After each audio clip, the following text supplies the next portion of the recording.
The moment I saw my name on the layoff list, everything slowed down. 25 years of dedication reduced to a single line on a spreadsheet, highlighted in cold, unfeeling yellow. I remember the sensation, my fingers hovering over my keyboard, suddenly numb, as the air in the conference room grew thin and suffocating. Around me, executives continued their PowerPoint presentation about necessary restructuring and streamlining operations, but their words faded into a distant hum. Before we jump back in, tell us where you're tuning in from, and if this story touches you, make sure you're subscribed, because tomorrow I've saved something extra special for you. All I could focus on was my name, Sarah Mitchell, Senior. Systems Architect, marked for elimination with a simple note beside it. Compensation exceeds new department parameters. Too expensive to keep. That was their verdict after a quarter-century of my life. I sat motionless, maintaining my composure while my colleagues avoided eye contact. I'd been the backbone of Vertex Technologies since it operated out of a converted warehouse in Bellevue. I'd survived 5 CEOs, 3 acquisitions, and countless reorganizations. I'd mentored dozens of young engineers who now held prestigious positions throughout the industry. And here I was, in this sterile, glass-walled conference room, being discarded like outdated hardware. Sarah will transition her projects over the next 30 days, said Marcus Reynolds, our newly appointed CFO, a man half my age who'd been with the company less than a year. We're bringing in a team of junior developers at a fraction of the cost. It's simply a matter of fiscal responsibility to our shareholders. That's when I heard it. The quiet murmurs of agreement, the subtle nodding of heads. Not from everyone, of course. Diane from HR looked physically ill. Tom, my longtime colleague, stared at his hands. But enough of them approved. Enough of them thought it made perfect sense to replace someone with my experience and institutional knowledge with fresh perspectives and digital natives who would work for entry-level salaries. I took a deep breath, straightened my spine, and did something that surprised even me. I smiled. Not a bitter smile, not an angry one. A knowing smile. Because in that moment of perfect clarity, I understood something they didn't. They had just made the most expensive mistake of their corporate lives. Thank you for the opportunity to transition my work, I said, my voice steady and professional. I'll ensure everything is properly documented. I gathered my tablet and notebook, stood up with deliberate grace, and walked out of that room with my dignity intact. No dramatics, no pleading, no burning bridges. Not yet. The time for that would come later. I drove home in a daze that afternoon, the Seattle rain matching my mood as it washed down my windshield in steady streams. 25 years. I'd joined Vertex Technologies when I was just 28, bright-eyed and eager, one of the few women in enterprise systems architecture, back in the late 90s. I'd turned down offers from Microsoft and Amazon to help build something from the ground up. I'd missed my daughter Lily's 10th birthday party to save a critical client installation. I'd postponed vacations, worked through pneumonia, and sacrificed more than I cared to admit for the company's success. My modern cedar and glass house, usually my sanctuary, felt hollow as I walked through the door. I kicked off my sensible heels and poured myself a glass of the expensive Cabernet I'd been saving for a special occasion. This wasn't the celebration I'd imagined, but it would have to do. "Mom, you're home early," Lily said, appearing from her home office. At 33, she'd followed in my technical footsteps, but had been smarter about it, establishing healthy boundaries I never managed to create for myself. "What's wrong? You look like you've seen a ghost." I took a long sip of wine, letting the rich flavor ground me in the present. "I've been laid off. After 25 years, I'm apparently too expensive to keep around." Lily's eyes widened. "They can't be serious. Without you, half their systems would collapse." I laughed, but there was no humor in it. That's what I thought too. But according to our brilliant new CFO, a team of junior developers can replace me at a fraction of the cost. That's insane, Lily replied, taking the glass from my hand and helping herself to a sip before returning it. What are you going to do? That was the question, wasn't it? At 53, I wasn't ready to retire, despite the comfortable nest egg I'd managed to build. I'd always defined myself by my work, by the elegant solutions I crafted, by the systems I built that processed millions of transactions daily without a hiccup. Who was I without that identity?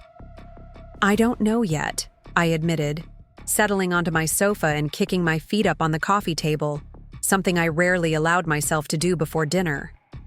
But I'm not going to rush into anything. Over the next few days, I went through the motions. I attended the obligatory HR exit meetings. I nodded at the pathetic severance package they offered, 6-month salary for 25 years of service. I began documenting my projects as requested, creating basic transition guides that covered the obvious aspects of my work, but conveniently omitted the nuanced, hard-won knowledge that couldn't be captured in flowcharts and process documents.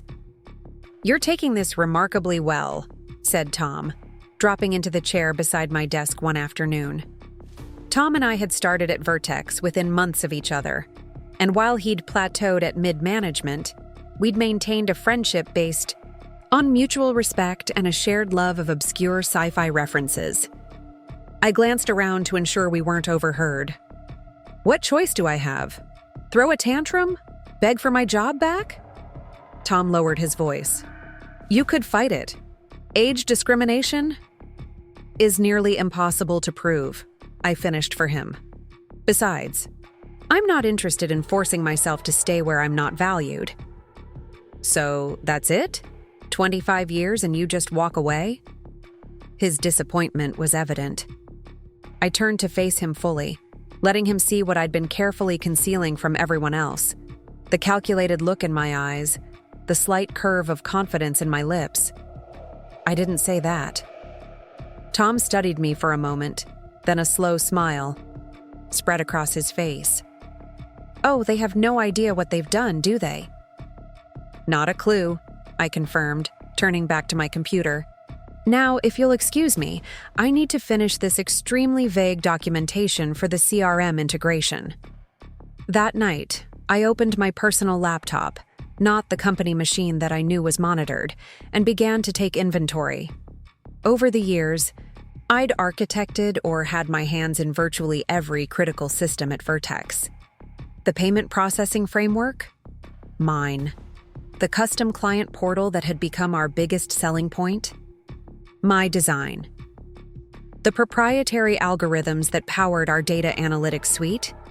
I'd written the core modules myself. None of this was unusual. In companies like Vertex, key systems are often shaped by the longest-tenured engineers. What was unusual was how little of my work had been properly documented, a failure of management, not me. I'd raised the issue countless times over the years, requesting resources to train others and create proper knowledge transfer protocols. But there were always more pressing priorities, more urgent deadlines. Why invest in documenting systems that just worked? Why pull me away from building new features to teach others what I already knew how to do? Their short-sightedness was about to become very expensive. I created a spreadsheet, methodically listing every major system I'd built or maintained, noting their critical dependencies and the subtle workarounds I'd implemented to handle edge cases and legacy integrations. Preparing and narrating this story took us a lot of time, so if you are enjoying it, subscribe to our channel. It means a lot to us. Now back to the story. By midnight, the document ran to 15 pages. 15 pages of institutional knowledge walking out the door in 30 days.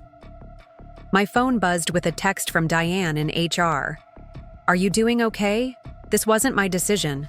I fought against it." I appreciated her reaching out, but wasn't ready to show my hand. "I'll be fine," I replied. "Change is inevitable in this industry." The next morning, I arrived at the office earlier than usual. The atmosphere had already shifted. People avoided my eyes or offered overly bright smiles that didn't reach their eyes. News travels fast in tech companies, and everyone knew I was on my way out. What fascinated me was watching who came by my desk, not the executives who'd decided my fate, but the people who actually kept the company running.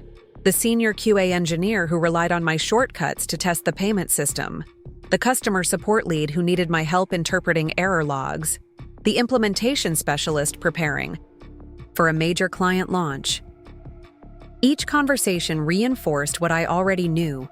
I wasn't just a line item on a budget spreadsheet. I was the human equivalent of load-bearing infrastructure.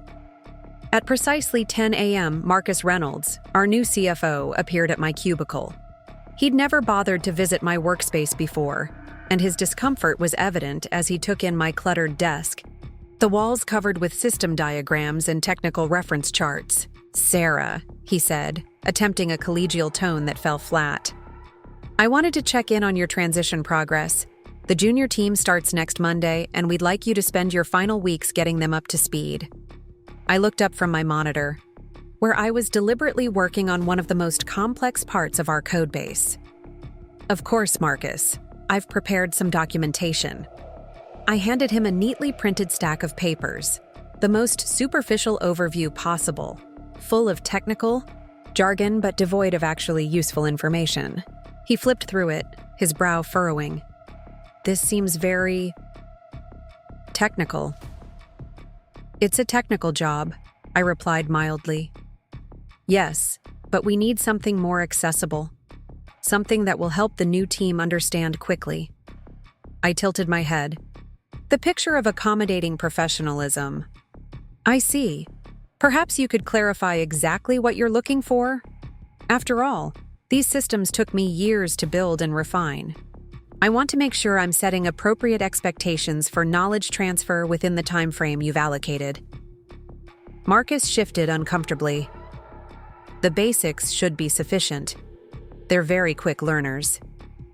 "I'm sure they are," I said, with a smile that didn't reach my eyes. "I'll do my best."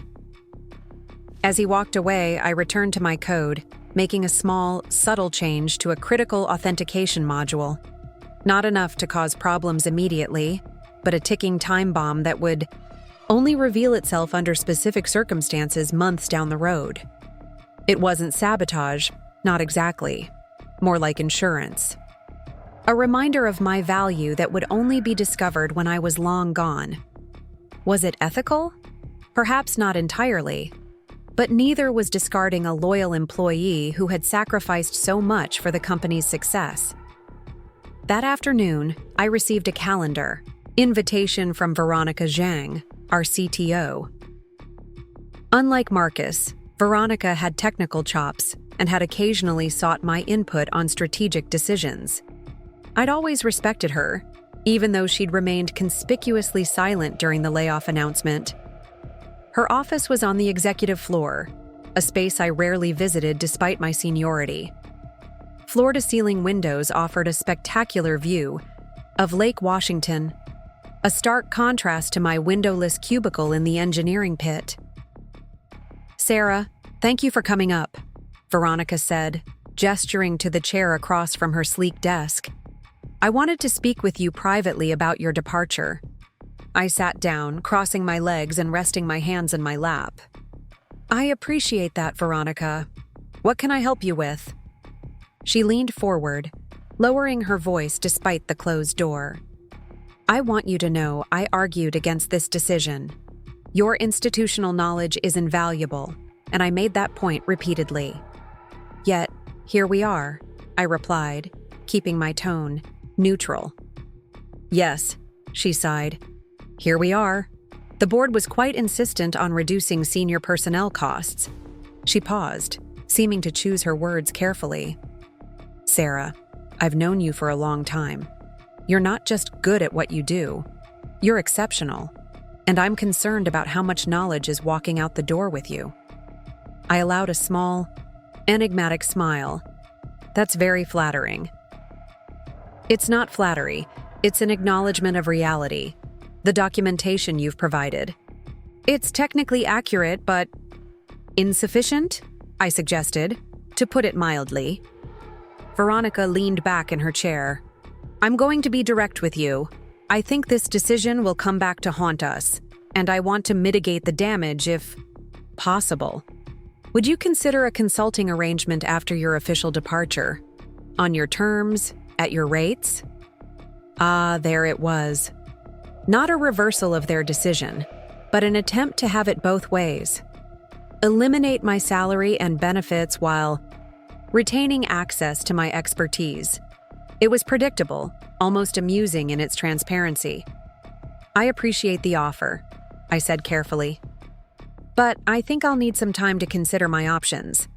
After 25 years, I'm looking forward to a break before deciding what comes next. Disappointment flashed across her face. I understand, but please think about it.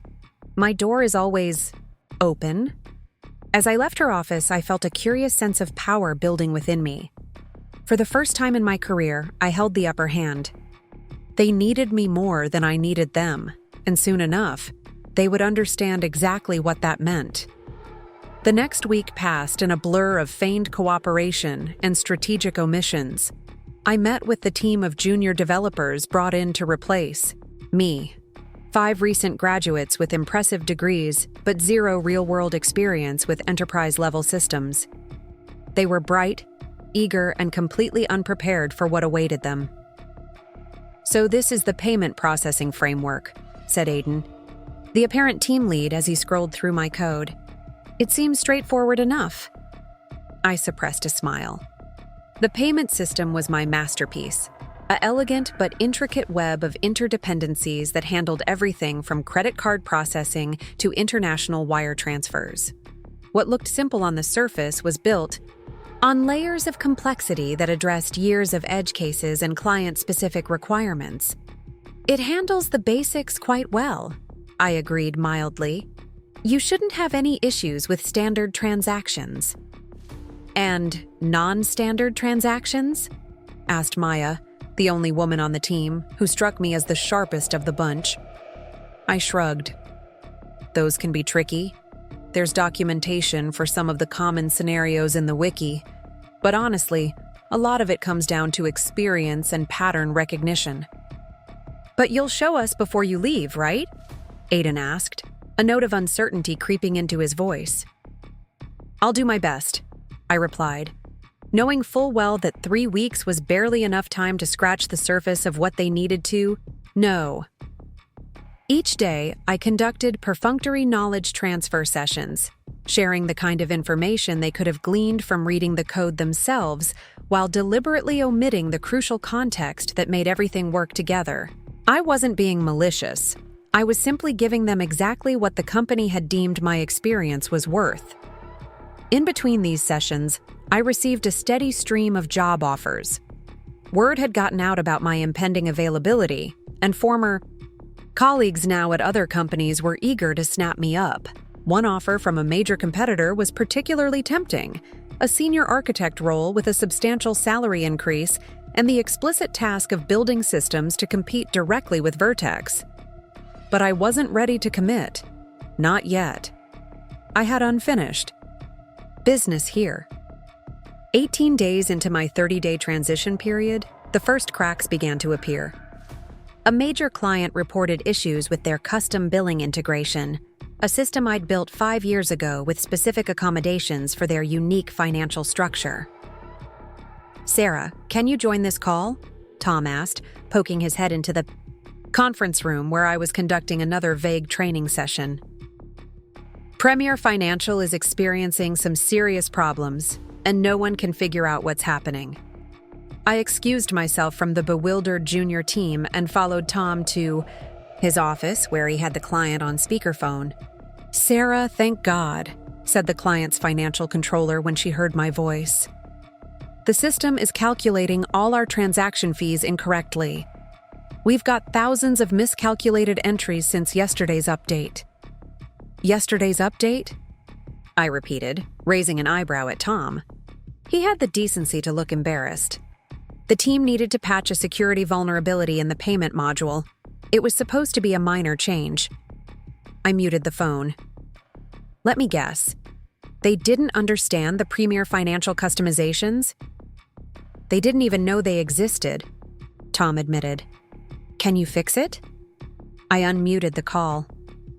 I'll need about an hour to identify and resolve the issue, I told the client, my voice radiating the calm confidence that had made me valuable for 25 years. Tom will update you as soon as it's fixed. It took me exactly 53 minutes to find and correct the problem. The junior team had indeed made what seemed like a minor security update, but they'd overwritten a crucial calculation modifier that was specific to Premier Financial's fee structure. It was a rookie mistake, one that anyone with proper knowledge of the system would have avoided. As I submitted the fix and ran the verification tests, Marcus appeared at Tom's door. I heard there was an issue with Premier, he said, his normally confident demeanor slightly shaken. Premier Financial was our largest client, representing nearly 20% of annual revenue. It's resolved now, I replied without looking up from my screen. The new team's update overwrote some client-specific code. How serious was it?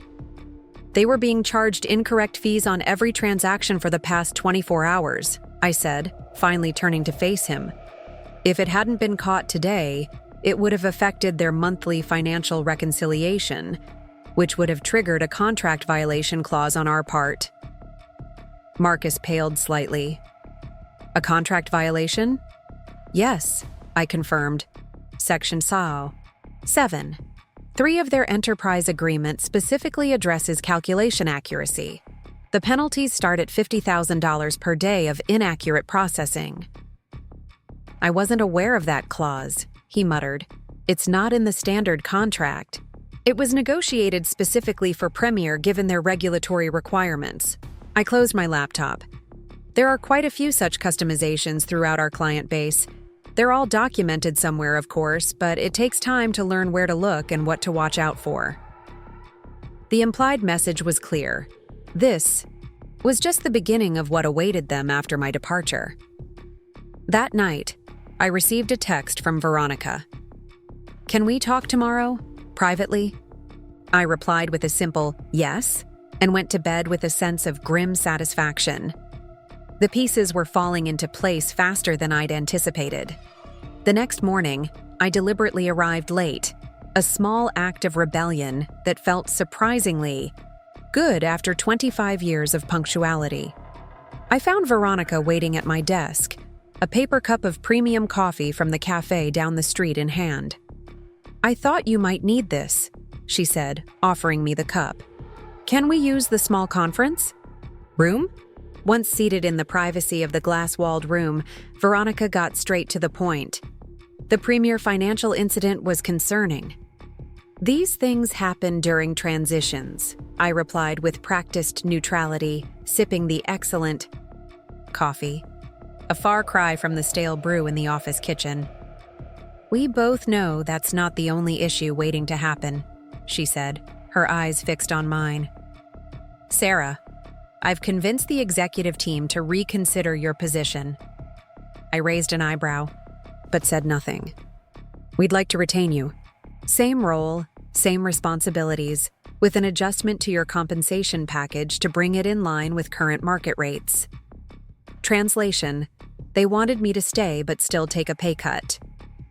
That's a generous offer, I said carefully. What kind of adjustment are we talking about? Veronica had the grace to look uncomfortable. 15% reduction in base salary, but with a new performance bonus structure that could potentially make up the difference. I took another sip of coffee, using the moment to collect my thoughts. So, after 25 years of service and proven value, you're asking me to take a guaranteed pay cut with only the possibility of returning to my current compensation if certain metrics are met? The market has changed, Sarah. Your current package is an outlier for your position. Is it? I asked mildly. Because I've received 3 job offers in the past 2 weeks, all with compensation packages superior to what I currently make here. Veronica's expression shifted. Surprise followed by calculation. I wasn't aware you were already interviewing. I wasn't. These came to me unsolicited. I set down my coffee cup. It seems the market values my experience differently than Vertex does. May I ask who made these offers? I smiled. I'm not at liberty to say, but I'm sure you can guess. Our competitors aren't fools, Veronica. They recognize what I've built here. She leaned forward. What would it take to keep you, Sarah? Name your terms. It was tempting, so tempting to lay out demands. A substantial raise, a seat on the executive team, a public acknowledgement of my value. But something inside me had fundamentally shifted. The trust was broken, the loyalty severed. No offer could repair what had been revealed about how the company truly viewed me. I appreciate the consideration, I said, rising from my chair. But I think it's best for all parties if we proceed with the transition as planned. My last day remains the 30th. The look of genuine alarm on Veronica's face was almost worth the entire ordeal. Sarah, please, at least take some time to consider. We can be flexible on the terms. I've given Vertex Technologies 25 years of my life, I replied, my voice steady but firm. I've sacrificed weekends, holidays, and family time. I've solved problems that no one else could solve. And when it came down to it, I was reduced to a line item on a budget spreadsheet. Too expensive to keep. That's not something I can simply forget because now you've realized there might be consequences. I walked to the door, then paused with my hand on the handle. I'll complete my transition duties as agreed. I'll answer questions when asked. But my decision is made. As I returned to my desk, I felt lighter than I had in years. For so long, I'd defined myself by this job, by the systems I'd built, by my identity as the indispensable problem solver. But now I understood, my value wasn't determined by Vertex Technologies. It never had been. Over the next few days, the atmosphere changed dramatically. Executives who had previously ignored me now stopped by my desk for casual conversations. HR sent an email about a company-wide compensation review. The junior developers looked increasingly anxious as they began to grasp the magnitude of what they were expected to inherit. 1 week before my scheduled departure, the final confirmation of their growing panic arrived in the form of Marcus Reynolds himself, standing awkwardly by my desk with an expression that suggested he'd rather be anywhere else. Sarah, do you have a moment to discuss something confidential? I followed him to a small meeting room, curious about what desperate measure they'd attempt next. I'll get straight to the point, he said once the door closed behind us. We've reassessed our reorganization strategy and determined that eliminating your position was premature. I waited silently, forcing him to continue filling the uncomfortable silence. We'd like to offer you not just reinstatement, but a promotion. Senior Director of Enterprise Architecture, reporting directly to Veronica, with a 15% increase in your current compensation. How quickly things had changed, from too expensive to keep to worth a substantial raise in less than a month. The irony wasn't lost on me. That's quite a reversal, Marcus, I observed. What prompted this change of heart? He cleared his throat. Let's just say we've conducted a more thorough impact analysis of your departure. Translation: they'd finally bothered to understand what I actually did and were terrified of the consequences. I see, I said, nodding thoughtfully. And the team of junior developers you hired to replace me? They'll work under your direction.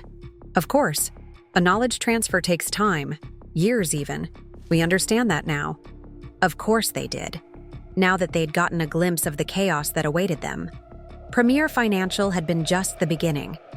In the past week alone, 3 more client-specific issues had emerged, each one requiring my intervention to resolve. The message was unmistakable. Without me, the complex ecosystem I'd built and maintained would begin to unravel, one critical failure at a time. I appreciate the offer, Marcus. Truly. I leaned back in my chair, studying him with newfound clarity. But I'm afraid I must decline. His confident smile faltered.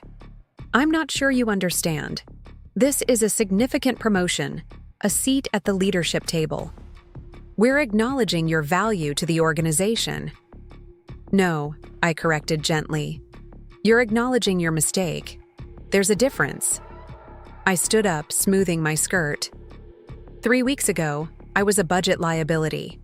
Today, I'm suddenly invaluable. Nothing about my skills or contributions has changed in that time, only your perception of them. "Business decisions sometimes require reassessment," he argued, a hint of desperation creeping into his voice. "We're trying to make this right. Some things once broken can't simply be fixed with a promotion and a raise," I replied. "Trust is one of them." As I walked back to my desk, I felt 25 years of accumulated stress begin to dissolve. I'd given so much of myself to this company, compromised so many times, accepted so many excuses, but no more. In trying to discard me, they had inadvertently set me free. The news spread quickly. I had turned down their desperate attempt to keep me. Colleagues looked at me with new respect, some even stopping by to whisper their congratulations. I had done what many of them had only dreamed of. I had called the company's bluff and walked away on my own terms. On my final day, I completed the last of my transition tasks, cleared out my desk, and prepared to leave Vertex Technologies for the last time. As I packed the few personal items I'd accumulated over 25 years, a collection of conference badges, a dusty award for technical excellence, a mug my daughter had given me years ago, Tom appeared at my cubicle. "So this is really it?" he asked, leaning against the partition wall. "You're actually leaving?" I nodded, wrapping the mug carefully in tissue paper. "Time for something new." "They're panicking upstairs, you know. Executive meeting all morning. I heard Marcus might be on his way out." I smiled but offered no comment. It wasn't my concern anymore. "What will you do now?" Tom asked, helping me carry a box toward the elevator. "I'm taking 3 months off," I said, pressing the down button. "First vacation in years, after that. I've received some interesting offers. From competitors, I assume?" The elevator doors opened and we stepped inside. Among others. But I'm not making any decisions yet. As we reached the lobby, Tom gave me an awkward half hug.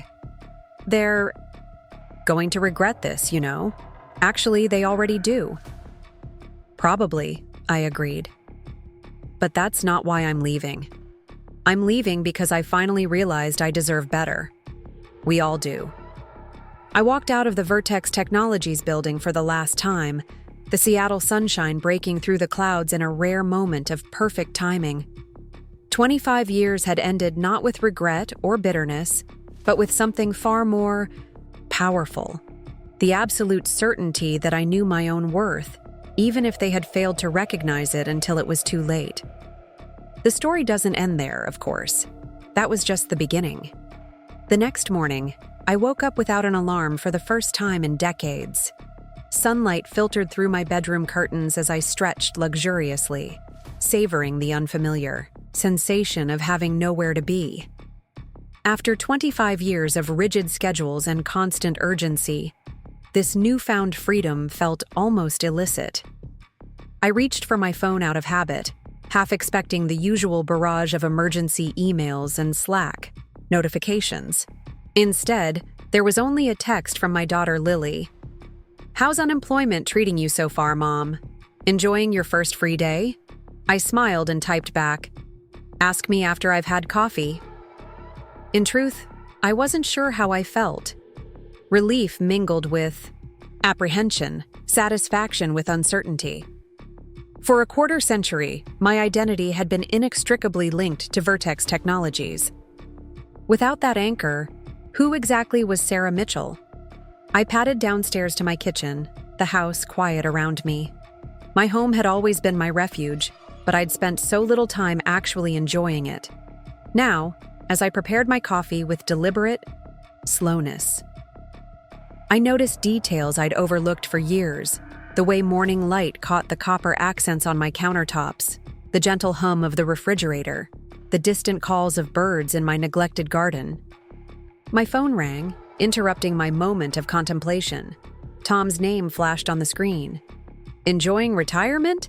he asked when I answered, his attempt at humor falling flat. "I'm unemployed, not retired," I corrected him. "What's up, Tom?" "It's been exactly 1 day." His hesitation was audible. "We have a situation. The authentication module for the International Payment Gateway started throwing errors last night. The new team has been working on it for hours, but they can't figure out what's wrong." I took a slow sip of my coffee. "That sounds challenging." "Sarah, please. We have 3 major clients impacted already, and it's spreading as different time zones come online. Marcus is losing his mind." I walked to my living room windows, gazing out at the Seattle skyline in the distance. "I'm sorry to hear that, Tom. But I don't work for Vertex anymore, remember? They're willing to bring you in as a consultant. Premium rates, name your price." I almost laughed. Yesterday I was too expensive as an employee.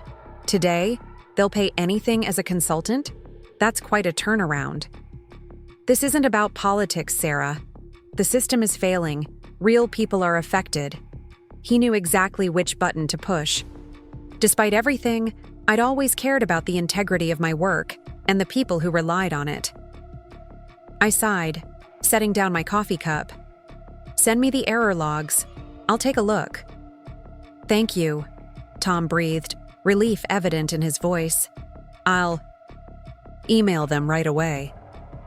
"Tom," I added before he could hang up, "this is a one-time courtesy, and I expect to be compensated for my time. My consulting rate is $500 per hour, with a 4-hour minimum." There was a pause. "I'll let Marcus know." "Do that." I ended the call and returned to my coffee, a small smile playing at the corners of my lips. The authentication error wasn't accidental. It was one of the subtle time bombs I'd planted during my final weeks. Nothing malicious, just a deliberate oversight in my documentation that I knew would manifest once the system encountered specific conditions. Conditions that, coincidentally, occurred on the first day after my departure. Was it petty? Perhaps. Unethical? Debatable. But it felt like justice. I opened my laptop and waited for Tom's email. When it arrived, I skimmed the error logs with practiced ease, immediately spotting the issue. It was a problem I could fix in minutes, but I took my time, nursing my coffee for a full hour before sending a terse response. Check the token validation. Sequence in the International Gateway module. Line 1457. The regional compliance flag needs to be reset when processing multi-currency transactions. Tom's reply came seconds later. "That worked. You're a lifesaver, Sarah." I didn't respond. Let them wonder if I'd help again the next time a crisis emerged. Let them calculate the cost of their short-sightedness, one emergency at a time. By mid-afternoon, I'd received 3 more desperate messages, 2 from Tom and 1 from Veronica herself, about various issues cropping up across Vertex's systems. I answered none of them. Instead, I did something I hadn't done in years. I went shopping. Not for necessities or gifts, but simply for the pleasure of it. I bought a ridiculously expensive pair of handcrafted leather boots I'd been eyeing for months, had lunch at an overpriced bistro, and even splurged on a massage. When I returned home, laden with bags and feeling deliciously indulgent, I found an email from Marcus Reynolds waiting in my inbox. The subject line read, "Consulting. Agreement proposal." I opened it, curious about their desperation level. "Sarah, following today's authentication module incident, it's clear we need to establish a more formal arrangement for transition support. Attached is a proposed consulting agreement at your stated rate of $500 hour. Please review and advise, if acceptable. Regards, Marcus Reynolds, CFO, Vertex Technologies." The attached contract was straightforward, but contained one clause that made me laugh out loud. Consultant agrees to provide documentation and knowledge transfer for all systems developed during prior employment. In other words, they wanted me to create the comprehensive documentation they'd never prioritized during my 25 years with the company. They wanted me to transfer, in a matter of weeks as a consultant, the knowledge they'd deemed expendable. Just days ago, I closed the email without replying and poured myself a glass of wine. Let them sweat. My phone buzzed with a text from an unfamiliar number. "Sarah, this is Maya from the new dev team at Vertex. I know this is awkward, but we're struggling with the client-specific modules. Would you consider meeting for coffee? Just to talk. My treat." Maya, the sharp one from the junior team. I'd noticed her intelligence immediately, her quick grasp of concepts the others missed. She reminded me of myself 25 years ago, eager to learn and unafraid to ask questions. I hesitated, then replied, "Pacific Coffee on Westlake. Tomorrow, 10 a.m. The next morning, Maya was already waiting when I arrived, 2 steaming mugs on the table before her. "I got you a latte," she said, rising slightly as I approached. "Tom mentioned it was your usual." "Thank you," I said, sliding into the chair opposite her. Maya was younger than I'd initially thought, perhaps just out of graduate school. Her dark hair was pulled back in a practical ponytail, her expression earnest behind stylish glasses. "I appreciate you meeting me," she began. "I know it must be complicated." "That's one word for it," I agreed, taking a sip of the perfectly prepared latte. "What can I help you with, Maya?" She leaned forward, lowering her voice slightly. "Everything is falling apart, and no one wants to admit it. 3 more clients reported issues this morning. The senior developers who are left are blaming our team for messing with stable systems, but we've barely touched anything major yet." I nodded, unsurprised. The systems are more interconnected than they appear. "That's just it," Maya said, frustration evident in her voice. "Nothing is documented properly. There are dependencies that don't show up in any diagrams. Custom modifications buried in the codebase without comments. We're essentially trying to reverse engineer 20 years of institutional knowledge." 25. I corrected mildly. She had the grace to look embarrassed. "Right. Look, I know it's not fair to ask you this after how they treated you, but could you help us? Not for the company's sake, but for the clients who depend on these systems. And frankly, for our team's sanity." I studied her, recognizing the genuine concern in her eyes. Maya wasn't responsible for the executive decisions that had led to my departure. She was simply a talented young engineer caught in an impossible situation. "What exactly are you asking for, Maya?" She took a deep breath. "Unofficial mentorship, just you and me, meeting occasionally. I'm a quick learner, and if you could help me understand the core architectural principles behind the systems, I could translate for the rest of the team. The company doesn't need to know." It was a tempting proposition. Despite everything, I took pride in the systems I'd built. The thought of them deteriorating due to mismanagement didn't sit well with me, and Maya deserved better than being set up to fail. "Why should I help the company that discarded me?" I asked, more to see her response than from any real malice. "You shouldn't," Maya replied without hesitation. "Help me instead, or help the clients, or do it because you care about the integrity of your work, but don't do it for Vertex." I smiled, warming to her directness. "You're good, Maya. Very good." She returned the smile cautiously. "Is that a yes?" "It's a maybe," I said, finishing my latte. "I'll think about it." As I stood to leave, Maya looked up at me with sudden intensity. "They've already had to bring in external consultants for the payment gateway. 3 days of your absence cost them over $50,000. I paused, absorbing this information with quiet satisfaction. "Is that so?" "And that's just the beginning," she added. Marcus keeps saying it's temporary growing pains, but Veronica is starting to panic. I overheard her telling someone that the quarterly projections need to be adjusted to account for unexpected transition costs. The schadenfreude I felt was probably unbecoming, but I couldn't help it. The consequences of their decision were manifesting even faster than I'd anticipated. "How interesting," I murmured. "Keep me updated, Maya, and I'll let you know about the mentorship." As I walked back to my car, my phone buzzed with an email notification.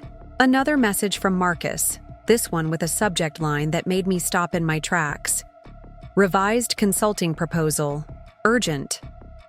I opened it immediately, curiosity getting the better of me. "Sarah, after further consideration of our current needs, we're prepared to offer a significantly enhanced consulting arrangement. New proposed rate, $800 with a guaranteed minimum of 20 hours per week for the next 6 months. Additionally, we're offering a $50,000 signing bonus for immediate engagement. Please call me directly to discuss. Marcus." I stared at the screen, a mixture of vindication and amusement washing over me.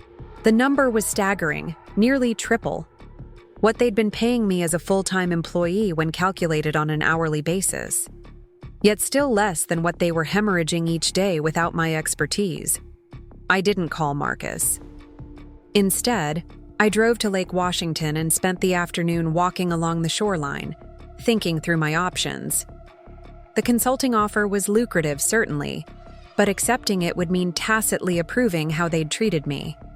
It would send the message that while they couldn't afford me as a loyal employee, they could buy my expertise when convenient. That evening, Lily came over for dinner, bringing takeout from my favorite Thai restaurant. "You're looking suspiciously relaxed for someone who just lost their job," she observed as we settled at my dining table. I filled her in on the day's developments, the system failures, Maya's request, and Marcus's increasingly desperate offers. $800 an hour? Lily whistled. "Mom, that's insane money. You could work part-time and make more than you did putting in 60-hour weeks." "It's not about the money," I said, picking at my pad thai. "It's about the principle."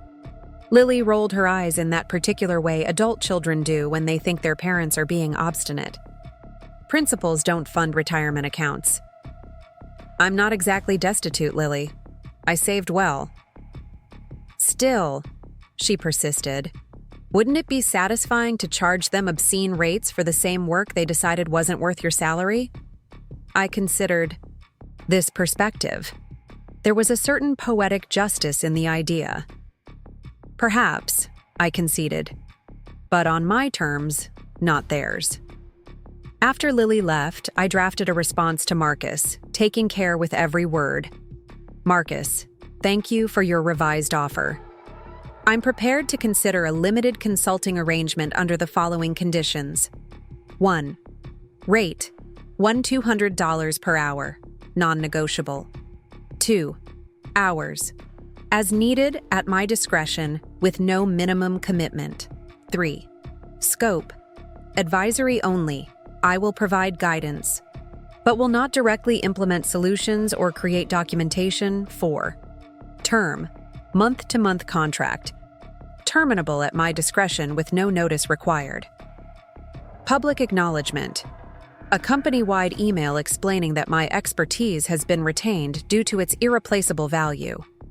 If these terms are acceptable, have your legal team draft an agreement accordingly. If not, I wish you the best in your transition efforts. Regards, Sarah Mitchell." I read it 3 times before sending, savoring each boundary I was establishing. The rate was deliberately provocative, 50% higher than even their significantly enhanced offer. The conditions were designed to retain my autonomy while making it clear that I wasn't returning to save them. I was considering allowing them to access my expertise on my terms. The response came surprisingly quickly, less than 20 minutes. Later. "Sarah, we can agree to your rate and most conditions, though we would request at least 24 hours notice for termination. Regarding the public acknowledgement, We're prepared to issue a communication about engaging your services as a highly valued consultant. Please call to discuss final details. Marcus. I smiled at the screen. They'd barely negotiated, a clear sign of desperation. But I had no intention of making this easy for them. I replied with a brief, "I'll consider your response and get back to you," and turned off my phone for the night. The next morning, I woke to a voicemail from Veronica. "Sarah, it's Veronica. Things are escalating with the system issues. 3. Major clients are threatening to invoke their SLA penalty clauses if we don't resolve their problems by end of day. That's potentially millions in penalties. Please call me." I listened to the message twice, hearing the strain in her voice. Service level agreement penalties were serious. Most of our enterprise clients had negotiated harsh financial penalties for system failures that impacted their operations. 3 major clients could indeed represent millions in losses. Instead of returning Veronica's call, I texted Maya, "How bad is it really?" Her response was immediate. "Worse than they're admitting. 7 clients affected now. War room established on the executive floor. External consultants from 3 different firms on site." I whistled softly. That would be burning through cash at an astronomical rate. Top-tier technical consultants from major firms typically charged $300, $400 per hour, and they'd likely brought in teams of specialists. My phone rang. Veronica again. This time I answered. "Sarah," she breathed, relief evident in her voice. "Thank you for picking up. Have you considered our offer?" "I've considered it," I replied neutrally. "I understand you're having some challenges." Veronica laughed, a slightly hysterical edge to the sound. "Challenges is putting it mildly. We're in crisis mode. The integrations are failing across multiple client instances. The external consultants are struggling to even understand the architecture, let alone fix it." "That sounds expensive," I observed. "It is," she admitted. "Look, Sarah, I'll be candid. We made a mistake. The board was looking at numbers on a spreadsheet without understanding the true value you provided. Now we're paying for that short-sightedness, literally. And now you want me to solve the problem." "Yes," she said simply. "At your rate, with your conditions. The acknowledgement email is already drafted. Just say yes, and I'll send it out company-wide in the next hour." I considered my position. The chaos unfolding at Vertex was largely of their own making. Years of prioritizing new features over documentation, of treating institutional knowledge as an unlimited resource rather than a valuable asset. Part of me wanted to let them suffer the consequences fully. But another part, the architect, the builder, the professional who had dedicated 25 years to creating robust systems, couldn't bear the thought of my work crumbling due to corporate myopia. "Email me the contract," I said finally. "If it meets my requirements exactly, I'll sign it today." "Thank you," Veronica breathed. "I'll have it to you within the hour." True to her word, the contract arrived promptly. Meeting. All my stated conditions. I signed it electronically and received an immediate calendar invitation for a critical systems review, scheduled for 1 p.m. that afternoon. At precisely 12:58, I walked back into Vertex Technologies headquarters for the first time since my departure. The security guard, Jim, who'd greeted me almost every day for 15 years, looked up in surprise. "Ms. Mitchell, didn't expect to see you back so soon." "It's just temporary, Jim," I assured him as he hurriedly printed a visitor badge. Consulting work. I took the elevator to the executive floor, a space I'd rarely visited as an employee despite my senior role.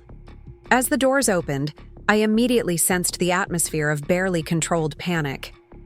People rushed between conference rooms, voices raised in urgent discussion, the usual corporate decorum noticeably absent.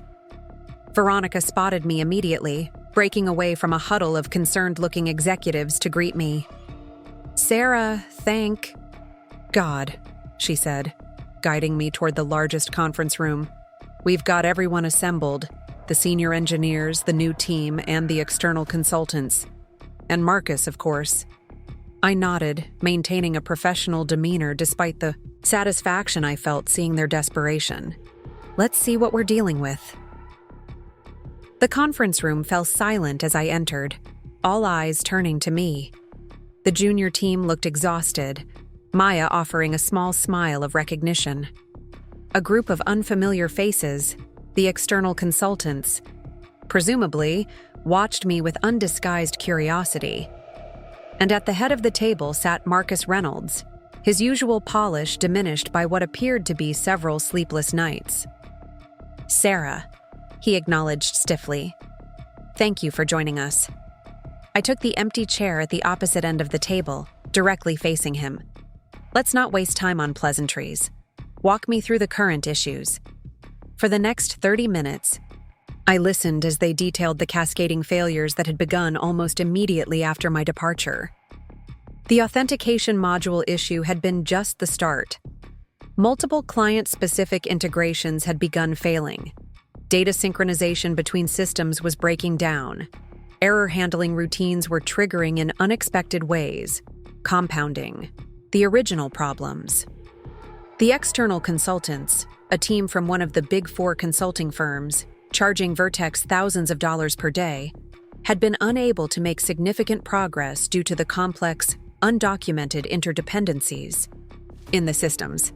"The architecture appears to have evolved organically over many years," explained the lead consultant, a man named Richard with an expensive suit and a carefully neutral tone.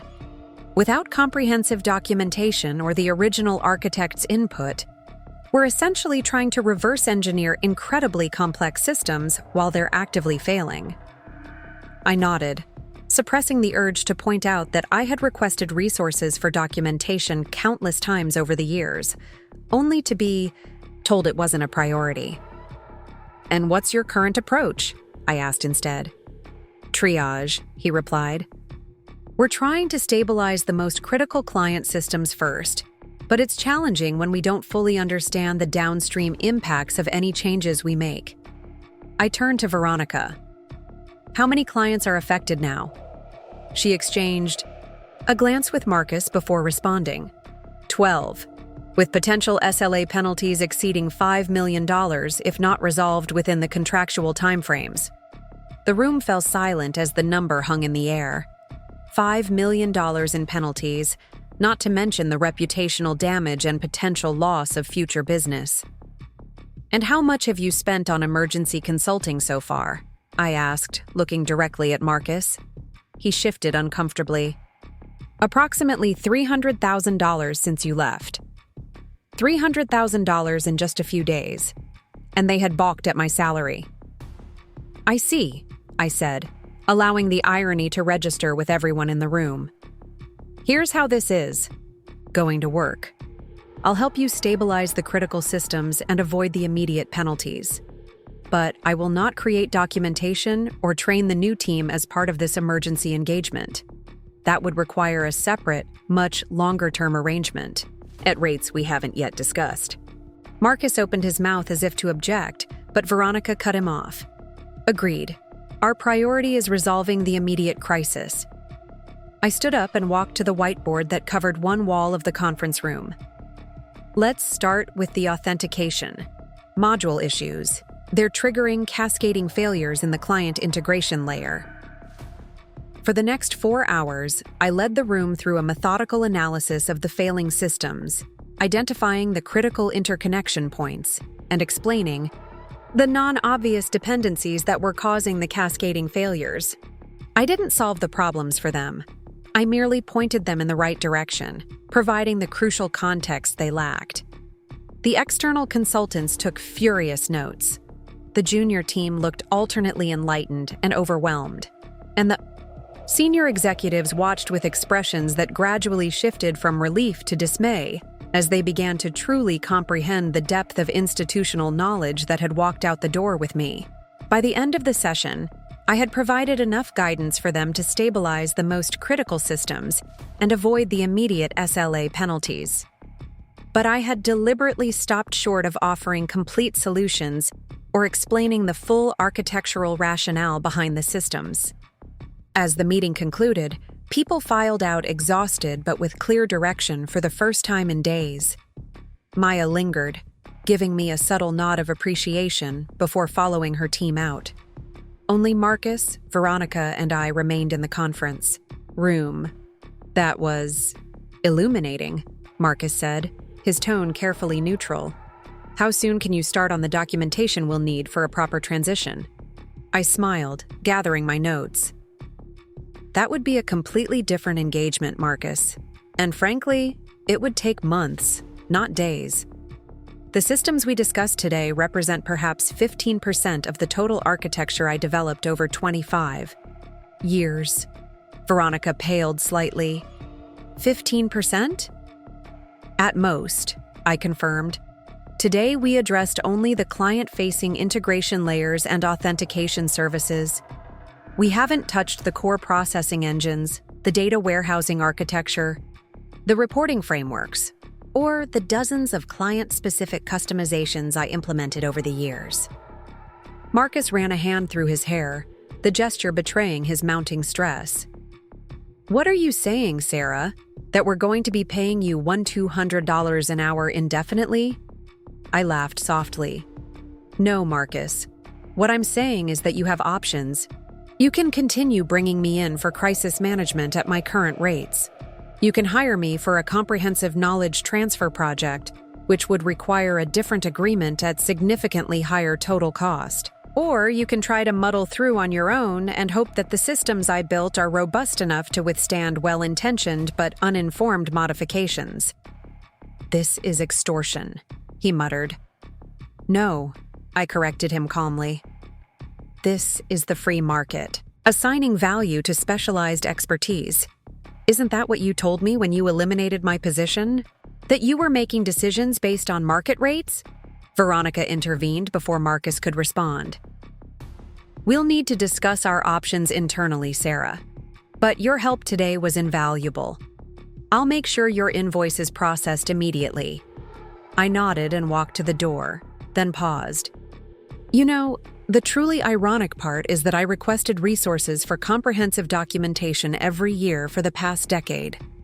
Every single year, it was deprioritized in favor of new feature development. Had any of those requests been approved, you wouldn't be in this position now. I left them with that thought, walking out of Vertex Technologies for the second time, but now as a highly paid consultant rather than a discarded employee. As I drove home, I calculated the day's earnings, 4 hours at $1,200 per hour. In a single afternoon, I had made nearly as much as a week's salary in my former position. But more valuable than the money was the vindication, the tangible proof, that my expertise had been drastically undervalued for years. My phone buzzed with a text from Maya. They've scheduled an emergency board meeting for tomorrow morning. Word is they're discussing transition strategy reconsideration. You made quite an impression. I smiled as I pulled into my driveway. The reckoning had only just begun.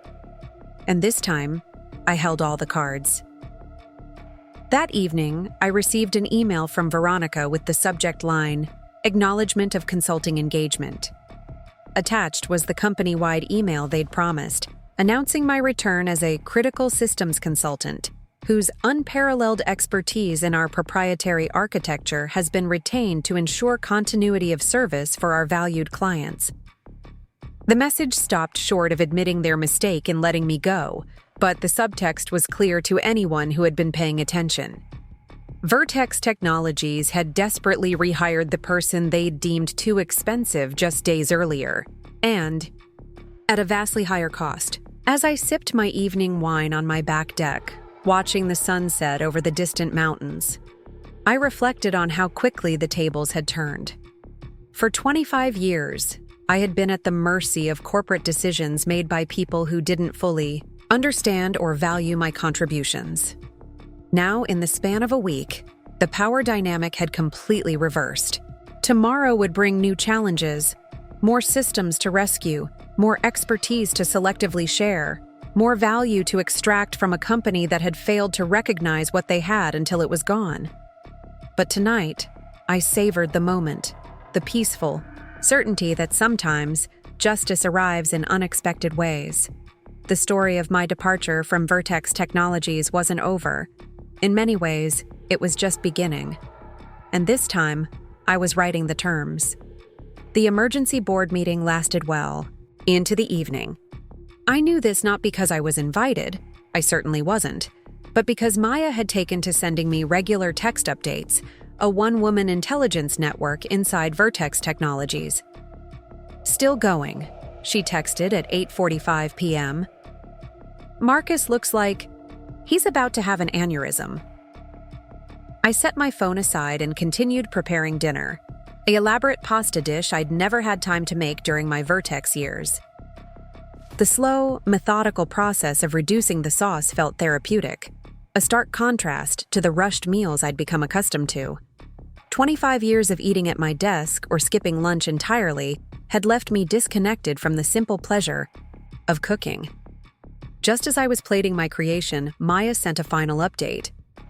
"Meeting over. Veronica coming out of the boardroom looks shell-shocked. Something big happened."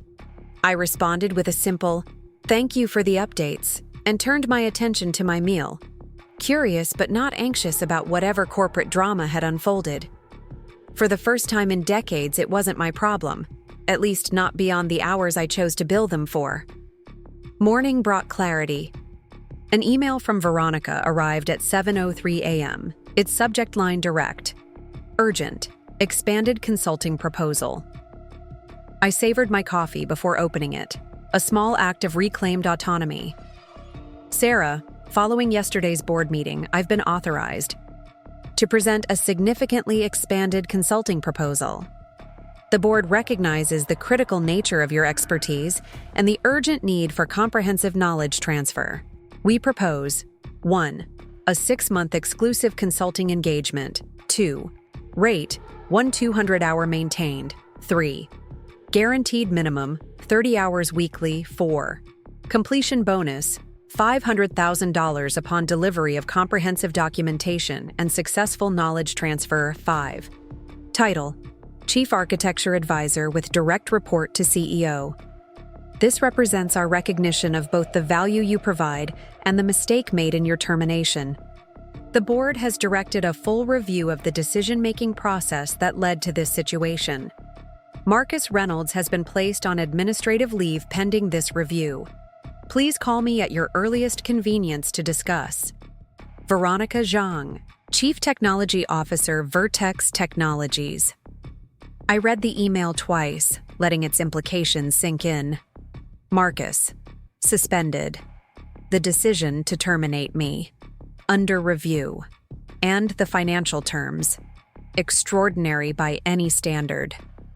The completion bonus alone represented nearly a year's salary at my previous compensation. But it was the final paragraph that truly caught my attention. The board has also approved immediate termination of our contracts with the external consulting firms currently on site. Their combined fees have already exceeded $450,000 with minimal progress to show for it. Almost $500,000 wasted in a futile attempt to replace my knowledge. The vindication was sweeter than I'd imagined. I didn't call Veronica immediately. Instead, I went for a long walk along the lakeshore, considering my options carefully. The offer was generous, extravagant even, but accepting it would mean tying myself to Vertex for another 6 months. Did I want that, or was I ready to move on completely? By mid-morning, I'd made my decision. I called Veronica from a quiet coffee shop overlooking the water. "Sarah," she answered on the first ring. "Thank you for calling." "Your proposal is interesting," I said, skipping the pleasantries. "But I have some modifications." "Of course," she replied, a hint of wariness in her voice. "What did you have in mind?" "First, I won't commit to 30 hours weekly. 20 is my maximum, and those hours will be scheduled at my discretion." "That's workable," she conceded after a brief hesitation. "Second, I want a formal public acknowledgement of the situation. Not just an internal email, but a press release stating that Vertex Technologies has re-engaged Sarah Mitchell as Chief Architecture Advisor following a brief separation. Sarah, that's highly unusual for a consulting arrangement. Third, I continued as if she hadn't spoken. The completion bonus should be tied to milestones, not a single final delivery. I won't have my compensation held hostage to subjective judgments about whether the knowledge transfer is successful. The line went quiet for a moment. I'll need to take these modifications back to the board. Of course, I replied calmly. Oh, and one more thing. I want written confirmation that the junior developers who were hired to replace me will be retained and properly trained. This isn't their fault, and I won't participate in a repeat of what happened to me. That won't be a problem, Veronica said, sounding slightly relieved to have at least one request she could readily agree to. We've already committed to keeping the team. We clearly need more resources, not fewer. Good. Send me the revised agreement when it's ready. I'll review it with my attorney. Your attorney? Veronica sounded surprised. Yes, Veronica. My attorney. Did you think I'd sign another agreement with Vertex without proper legal review? After what happened?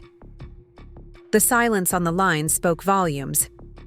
I'll await your revised proposal, I said, and ended the call. My newfound assertiveness felt unfamiliar but empowering. The old Sarah would have gratefully accepted their first offer, eager to please and reluctant to appear difficult.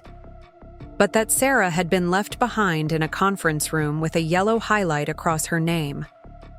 2 hours later, a courier delivered a sealed envelope to my home, an unusually formal approach in our digital age. Inside was a revised consulting agreement incorporating all my requested modifications, along with a handwritten note from Veronica. The board approved your terms immediately. They're eager to move forward. V. I smiled at the urgency this physical delivery represented, then sent the document to my attorney, my daughter Lily's college roommate, now a successful contract lawyer, for review. Jennifer called me within the hour. Sarah, have you seen these terms? She asked without preamble. I helped draft them, I replied. They're extraordinarily favorable to you. The milestone-based bonuses, the limited hours, the press release, requirement. Vertex must be desperate. They are, I confirmed. Their systems are failing, their clients are threatening penalties, and they've wasted a small fortune on consultants who can't solve the problems. Jennifer whistled softly. Well, from a legal perspective, it's solid. I made a few minor tweaks to protect you further, but otherwise, I'd say sign it. They've handed you the keys to the kingdom. The revised agreement was returned to Vertex by end of day, and by morning, I had a countersigned contract in my inbox, along with a calendar invitation for a reintegration planning meeting at 1 p.m. This time, when I walked into Vertex headquarters, the atmosphere had shifted noticeably. Gone was the panic of the previous visit, replaced with a cautious optimism. The executive conference room was prepared with meticulous care. Fresh notepads at each seat, an array of refreshments along the sideboard, even flowers in the center of the table. A clear effort to welcome me properly. Veronica greeted me warmly, guiding me to the chair at the head of the table, a symbolic positioning that wasn't lost on me. In attendance were the CTO herself, the CEO, who had been conspicuously absent from previous discussions, the senior development team, and Maya representing the junior developers. Notably absent was Marcus Reynolds. Before we begin, said Gerald Hoffman, the CEO, I want to personally apologize for the circumstances that led to our current situation. The decision to terminate your employment was made without full understanding of the consequences, and for that, I take ultimate responsibility. I nodded acknowledgement, but offered no absolution. Gerald had been CEO for 3 years and had never once spoken directly to me before my termination. His sudden recognition of my value rang hollow. Let's focus on moving forward, I suggested, opening my laptop. I've prepared an initial assessment of what needs to be addressed, prioritized by client impact and system criticality. For the next 2 hours, I led the room through a comprehensive analysis of Vertex's architectural vulnerabilities, the undocumented dependencies, the technical debt accumulated over years of prioritizing features over stability, the client-specific customizations that created exponential complexity. I was brutally honest about the challenges ahead, making it clear that there were no quick fixes, no shortcuts to rebuilding the institutional knowledge they had discarded. This will take months, not days, I concluded, and it will require active participation from everyone involved. I can guide you through the labyrinth, but I can't give you a simple map. The systems are too complex, too interconnected. The room was silent as the magnitude of the task sank in. Gerald looked particularly grim, no doubt calculating the costs, against the quarterly earnings he'd soon need to report to shareholders. "What do you need from us to make this work?" Veronica asked finally. "Full access to all systems, unfettered.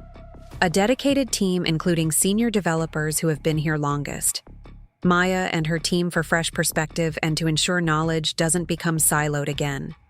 And complete transparency about client issues as they arise. No filtering, no minimizing." Gerald nodded slowly. "Done. Anything else?" I closed my laptop and looked directly at him. "Yes. A commitment that Vertex will change how it values institutional knowledge going forward. This shouldn't happen again. Not to me, not to anyone." "That's a broader cultural discussion," he hedged. "No," I countered firmly. "It's a business imperative. Vertex just learned a multi-million-dollar lesson about the cost of treating specialized expertise as a replaceable commodity. If that lesson doesn't result in meaningful change, then my time here is wasted, regardless of how much you're paying me." Gerald looked startled by my directness, but Veronica was nodding in agreement. "Sarah's right," she said. "We need to fundamentally rethink how we value expertise and experience. The cost of our current approach is unsustainable." The meeting concluded with clear next steps and a tangible sense of purpose. As people filed out, Maya lingered behind, waiting until we were alone to speak. "That was masterful," she said, unable to contain her admiration. "You didn't just get your job back. You completely transformed your position in the company." "Not my job," I corrected her. "My relationship with the company. There's a difference." She nodded thoughtfully. "They're announcing Marcus's departure. Tomorrow, permanent, not administrative leave. The board voted unanimously." This was news. "How do you know this?" Maya grinned. "I fixed the CEO's executive dashboard yesterday. His admin was so grateful she's been keeping me in the loop. Said I was the first person who didn't make her feel stupid for not understanding the system." I laughed, appreciating her initiative. "You're going to go far, Maya. Keep cultivating those relationships. Technical skills matter, but knowing what's really happening in the company can be just as valuable." "I'm learning that," she agreed. "So, are we still on for our unofficial mentoring sessions, or is that all official now?" "Both," I decided. "We'll have the formal knowledge transfer with the team, but I still think you and I should meet separately. You have potential that goes beyond just understanding these systems." Her face lit up. "Thank you, Sarah. That means a lot coming from you." As Maya left, Veronica returned, closing the door behind her. Her expression had shifted from the confident leader she'd presented during the meeting to something more vulnerable. "I need to ask you something, off the record," she said, taking the seat beside me rather than across the table. "The system failures since your departure, they weren't all coincidental, were they?" I met her gaze steadily. "What do you think, Veronica?" She sighed. "I think you're too professional to have deliberately sabotaged anything. But I also think you're too intelligent not to have anticipated certain failure points that would become apparent in your absence." "An interesting theory," I replied neutrally. It's not an accusation, Sarah. If anything, it's further proof of your value. You understood these systems so deeply that you could predict their breaking points with remarkable accuracy. I allowed a small smile. The systems speak for themselves. I just listened to what they were telling me. Veronica nodded, accepting my non-answer. The press release goes out tomorrow morning. The board suggested softening some of the language about your return, but I insisted on keeping it clear that we're acknowledging a mistake. You've earned that much. Thank you, I said, genuinely appreciative of her advocacy. It matters. I know it does, she replied, standing to leave. See you tomorrow? 10 a.m., I confirmed. I don't do early meetings anymore. She laughed. Another perk of being the indispensable consultant rather than the employee? I should try that sometime. You should, I agreed.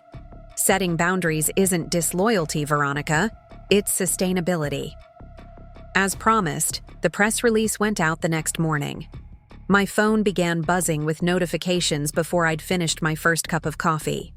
The headline was more direct than I'd expected. Vertex Technologies announces return of senior architect following costly separation. The body of the release was equally forthright. Vertex Technologies, a NASDAQ VTEX, today announced the engagement of Sarah Mitchell as Chief Architecture Advisor following a brief separation. Mitchell, who previously served as Senior Systems Architect for 25 years, has been retained to ensure continuity of the company's proprietary technology platforms. The company acknowledges that Mitchell's departure resulted in unforeseen system challenges requiring specialized expertise to resolve. CFO Marcus Reynolds has stepped down effective immediately. The company has revised its quarterly earnings guidance to reflect transition costs associated with these changes. The stock market responded immediately, with Vertex shares dropping nearly 4% in early trading, a significant hit for a technology company of their size. The financial press pounced on the story, with headlines ranging from the straightforward, Vertex Tech rehires critical architect at premium after layoff, backfires, to the acerbic, how to lose millions in one easy step, Vertex's expensive lesson in valuing expertise. Lily called me mid-morning, her voice vibrating with excitement. Mom, have you seen the Wall Street Journal article? They're estimating Vertex has already spent over $2 million dealing with the fallout from your departure. I've been avoiding the news, I admitted. It feels strange to see my name in the headlines. Well, get used to it. You've become the poster child for undervalued technical talent. There's already a hashtag trending. Too expensive to keep. People are sharing their own stories of being undervalued and discarded. I hadn't anticipated this public dimension. My goal had been personal vindication, not becoming a symbol of corporate short-sightedness. It was simultaneously gratifying and uncomfortable. The LinkedIn requests are pouring in too, Lily continued. Recruiters, tech executives, conference organizers, everyone wants to connect with the architect who brought a NASDAQ company to its knees just by leaving. That's not exactly what happened, I protested. It's the narrative that's forming, Lily countered. And narratives have power. You should embrace it. This could open doors far beyond Vertex. She wasn't wrong. By mid-afternoon, I'd received speaking invitations from 3 major technology conferences and interview requests from several industry publications. The story had clearly struck a chord, the experienced professional undervalued until their absence revealed their true worth. When I arrived at Vertex for my first official day as Chief Architecture Advisor, the atmosphere had shifted yet again. People I'd worked alongside for years but who had avoided eye contact after my termination now approached with congratulations and barely concealed awe. My transformation from discarded employee to celebrated expert had happened practically overnight. The work itself began in earnest. Methodical documentation of systems that had evolved organically over decades. knowledge transfer sessions with developers who were finally given time to learn, rather than just react to crises, strategic planning, with Veronica and her leadership team to ensure that critical expertise was never again concentrated in a single person. I approached the task with professional diligence but maintained my emotional distance. This was a business arrangement now, not a relationship based on loyalty or dedication. I worked my contracted 20 hours per week, not 1 minute more, and declined all attempts to schedule meetings outside my designated hours. "It's strange seeing you leave at 3 p.m., Tom remarked one afternoon as I packed up my laptop. The old Sarah would have stayed until midnight if a problem wasn't solved.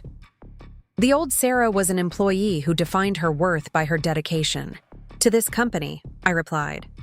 The new Sarah is a consultant who values her time appropriately. He nodded thoughtfully. You seem happier. I am, I realized, somewhat surprised by the truth of it.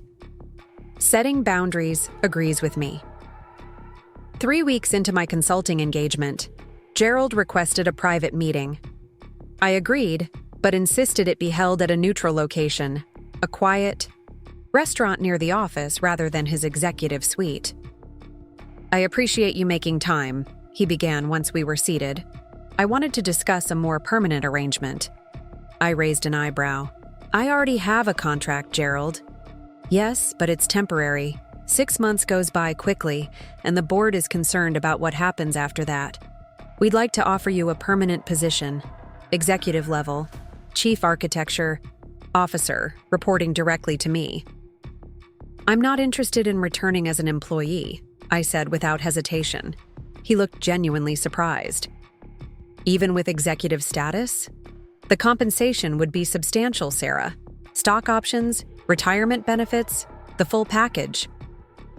It's not about the money, I explained. It's about how Vertex values expertise. You're still thinking in terms of ownership, having me back, permanently, so you can return to business as usual. But the lesson here isn't that Sarah Mitchell specifically is valuable.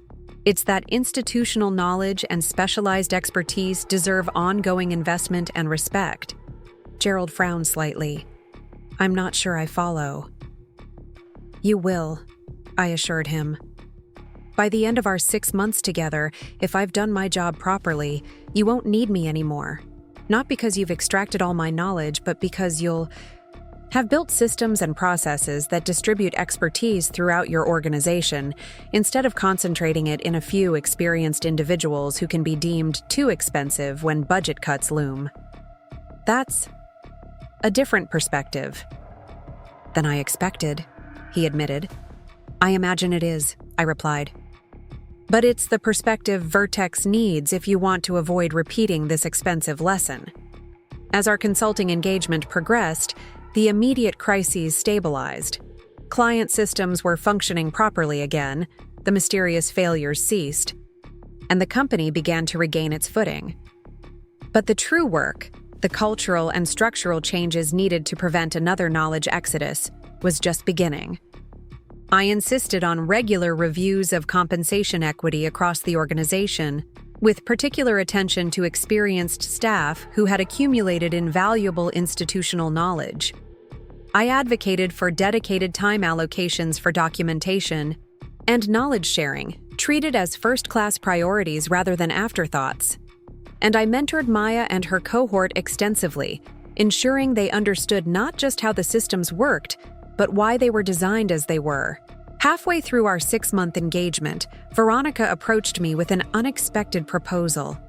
The board has been discussing the press interest in your story, she began cautiously. They're considering leaning into it, a case study in recognizing and valuing expertise. They'd like you to participate in a feature article for Harvard Business Review. I laughed.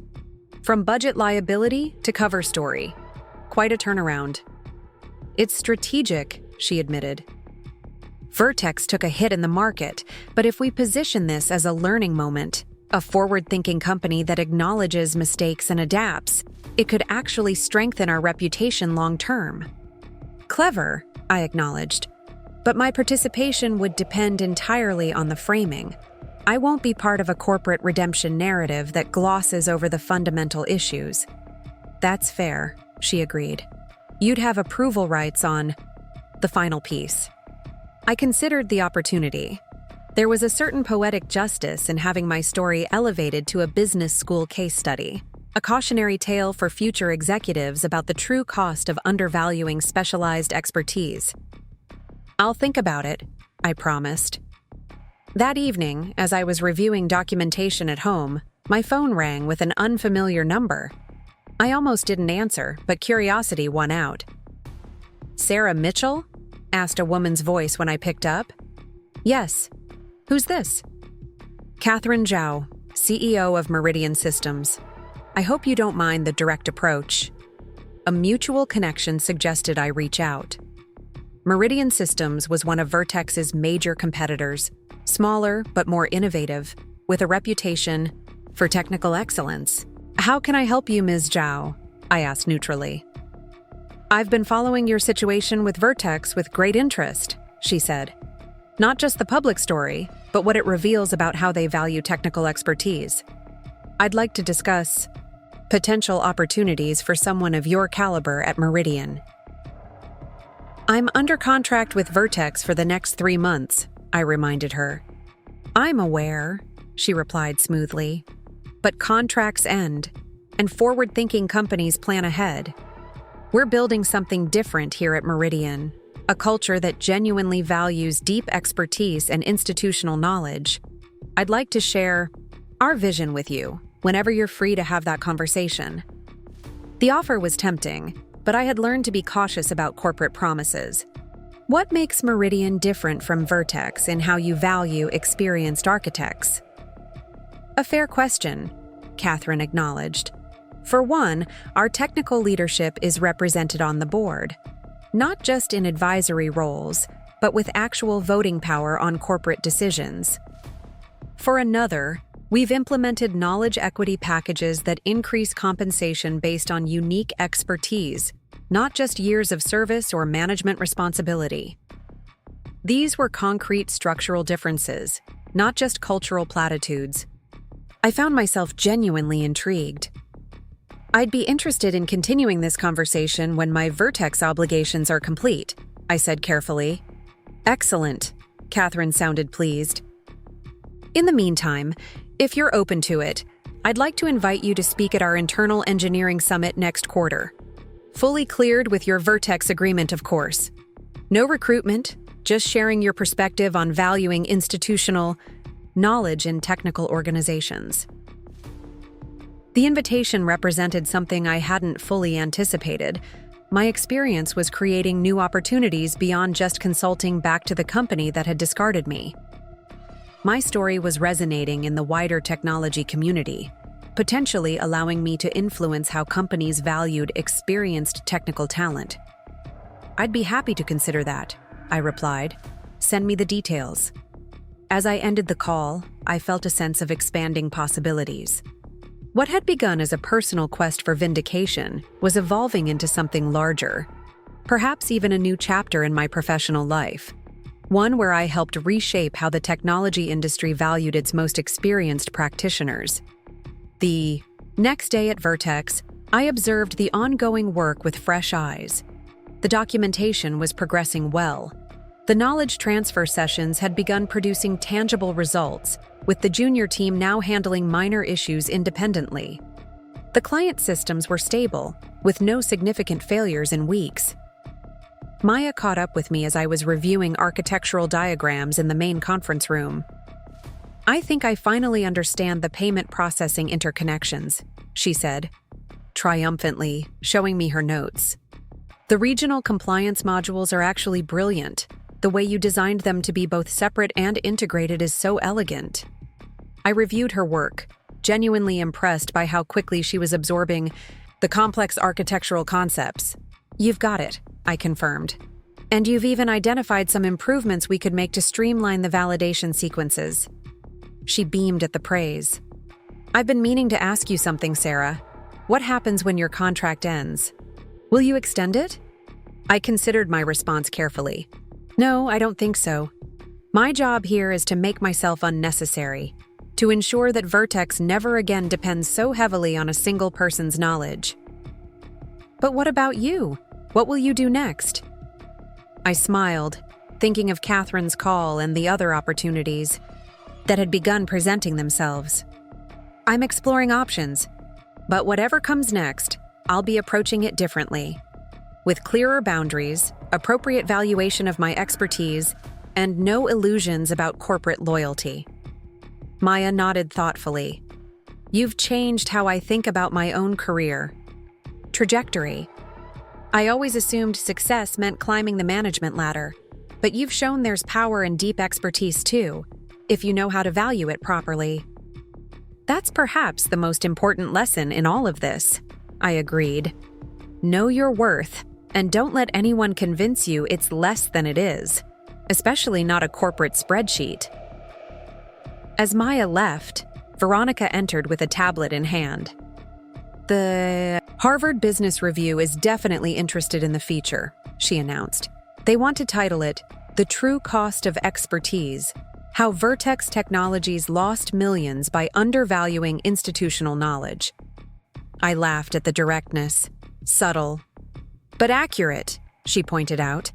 The final tally is still being calculated, but between the external consultants, the SLA penalties we couldn't avoid, the stock impact, and your very well-deserved compensation package, this mistake will end up costing Vertex somewhere between $3 and $4 million. The figure was staggering, all to save my six-figure salary that had been deemed too expensive after 25 years of service. There's a certain mathematical poetry to it, I observed. Veronica smiled ruefully. Indeed. The board has approved a comprehensive review of our compensation structures for senior technical staff, by the way. Your point about valuing expertise differently has finally sunk in. Better late than never, I said, returning to my diagrams. Though some lessons are more expensive than others. As Veronica left, I reflected on the extraordinary journey of the past few months. From the shock of seeing my name highlighted for elimination to becoming one of the most expensive consultants in Vertex's history. From feeling discarded to being courted by competitors. From defining my worth by my dedication to a company to defining it on my own terms. The true vindication wasn't in the money, substantial though it was. It wasn't even in the public acknowledgement of Vertex's mistake. It was in the fundamental shift in how I valued myself and how that shift had rippled outward, influencing not just Vertex's policies, but potentially the wider technology industry's approach to experienced talent. Sometimes, I mused as I continued my work, being deemed too expensive to keep is just the beginning of discovering your true value. 4 months into my consulting engagement, Vertex Technologies was transformed, not just technically, but culturally. The documentation project had progressed from emergency triage to comprehensive knowledge capture. The junior team now handled most routine issues independently, consulting me only for architectural guidance rather than basic troubleshooting. Client systems functioned smoothly, with no major outages since the initial crisis period. But the most significant changes were less visible. The engineering department had implemented structured knowledge-sharing sessions with dedicated time for experienced staff to document systems and mentor junior colleagues. Veronica had championed a compensation review that resulted in significant adjustments for long-tenured technical staff. And most tellingly, Gerald had created a new technical advisory council with direct input into strategic decisions, something I'd advocated for repeatedly during my years as an employee, always without success. It's strange, Tom remarked during one of our regular catch-up lunches. We needed to lose you to finally implement all the changes you'd been recommending for years. Sometimes the cost of not listening has to become painful enough to force change, I replied, sipping my iced tea. We were seated at a restaurant overlooking Lake Washington, enjoying an unseasonably warm spring day. As long as the changes outlast my engagement, I'll consider it progress. Tom looked thoughtful. Will they, though? Corporate memory can be conveniently short when it comes to painful lessons. It was a fair question. I'd seen enough organizational transformations fizzle once the initial crisis passed. That depends on whether the changes become structurally embedded or remain dependent on individual champions, I said. The compensation, adjustments, and technical advisory council are structural. The knowledge-sharing culture is more fragile. Which is why they're still desperate to keep you involved somehow, Tom noted. Gerald keeps dropping hints about extending your contract or creating some kind of permanent but flexible arrangement. I smiled. I'm aware. He's been remarkably persistent for someone who never knew my name before I was laid off. Are you considering it? I hesitated, reluctant to share my evolving plans even with Tom, who had become a genuine ally. I'm exploring several options, I said finally. But I'm not inclined to remain tethered to Vertex indefinitely. There's something liberating about this forced reset. Tom nodded, understanding written across his face. You seem different, Sarah. More, I don't know, centered? Like you finally know what you're worth. That's exactly it, I agreed. For 25 years, I let Vertex define my value. Now I define it myself. After lunch, I returned, home to prepare for a video meeting with Catherine Zhao from Meridian Systems. Our conversations had continued discreetly throughout my Vertex engagement, evolving from general discussions about valuing technical expertise to more specific explorations of how I might contribute to Meridian after my contractual obligations ended. Today's call was particularly significant. Catherine had hinted at a concrete proposal. Sarah, she greeted me warmly when the video connected. Thank you for making time. How are things progressing at Vertex? On schedule, I replied. The knowledge transfer is approximately 75% complete. Documentation about 80%.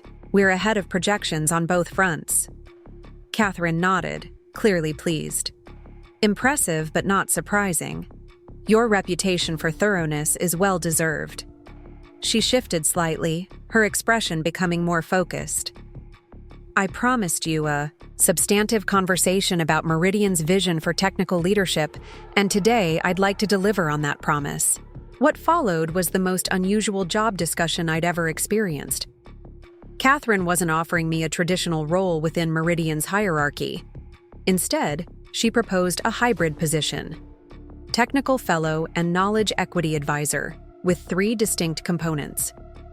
First, I would serve as a consulting architect on Meridian's most complex client implementations, bringing my expertise to bear on their most challenging technical problems. Second, I would help design and implement their knowledge equity systems, formal processes for capturing, valuing, and transferring institutional knowledge throughout the organization. Third, and most surprisingly, I would serve as Meridian's public voice on the value of technical expertise, writing, speaking, and advocating for industry-wide changes in how companies treated their experienced technical talent. This wouldn't be a conventional employment relationship, Catherine explained. You'd have complete autonomy over your schedule, project selection, and public platform. We envision you working closely with our teams, but never becoming subsumed by our corporate structure. I raised an eyebrow. That's an unusual arrangement for a large technology company. Catherine smiled. Meridian has always prided itself on unconventional thinking. Your situation with Vertex highlighted a systemic problem in our industry, one we've been working to avoid, but could certainly address more proactively. We're proposing this role not just because we value your technical expertise, which is considerable, but because we believe your experience could help catalyze important changes in how our entire industry thinks about knowledge equity. And the compensation structure? I asked, my new professional self no longer hesitant to discuss financial terms directly. Base annual retainer of $350,000 for 25 hours weekly, with additional project-specific compensation for client implementations. Full benefits despite the non-traditional arrangement. Equity grants equivalent to C-level executives. and a significant budget for your public advocacy work. The package was extraordinary, far exceeding what I'd earned at Vertex even at my highest salary level, and structured to honor my independence rather than enforce corporate control. I'm genuinely intrigued, I admitted. This aligns with directions I've been considering, but offers institutional support I hadn't anticipated. We're building something different at Meridian, Catherine said simply. Your experience could help us ensure we never make Vertex's mistake, and potentially influence other companies to reconsider their approach as well. I'll need to review the formal proposal, I replied, but consider me very interested. After Catherine signed off, promising to send detailed terms by the end of the week, I sat quietly in my home office, contemplating the conversation. The opportunity was compelling not just financially, but philosophically. It represented a chance to transform my personal setback into systemic change, to help create structures that properly valued the kind of expertise I'd accumulated over decades. My phone buzzed with a text from Maya. Emergency meeting called for tomorrow morning. Gerald, Veronica, all executives. Topic undisclosed, but rumor mill says it's about future technical leadership strategy. Thought you should know. I smiled at Maya's continued intelligence gathering. She had flourished during our mentoring relationship, developing not just technical skills, but organizational awareness that would serve her well throughout her career. Thank you, I texted back. Interesting timing.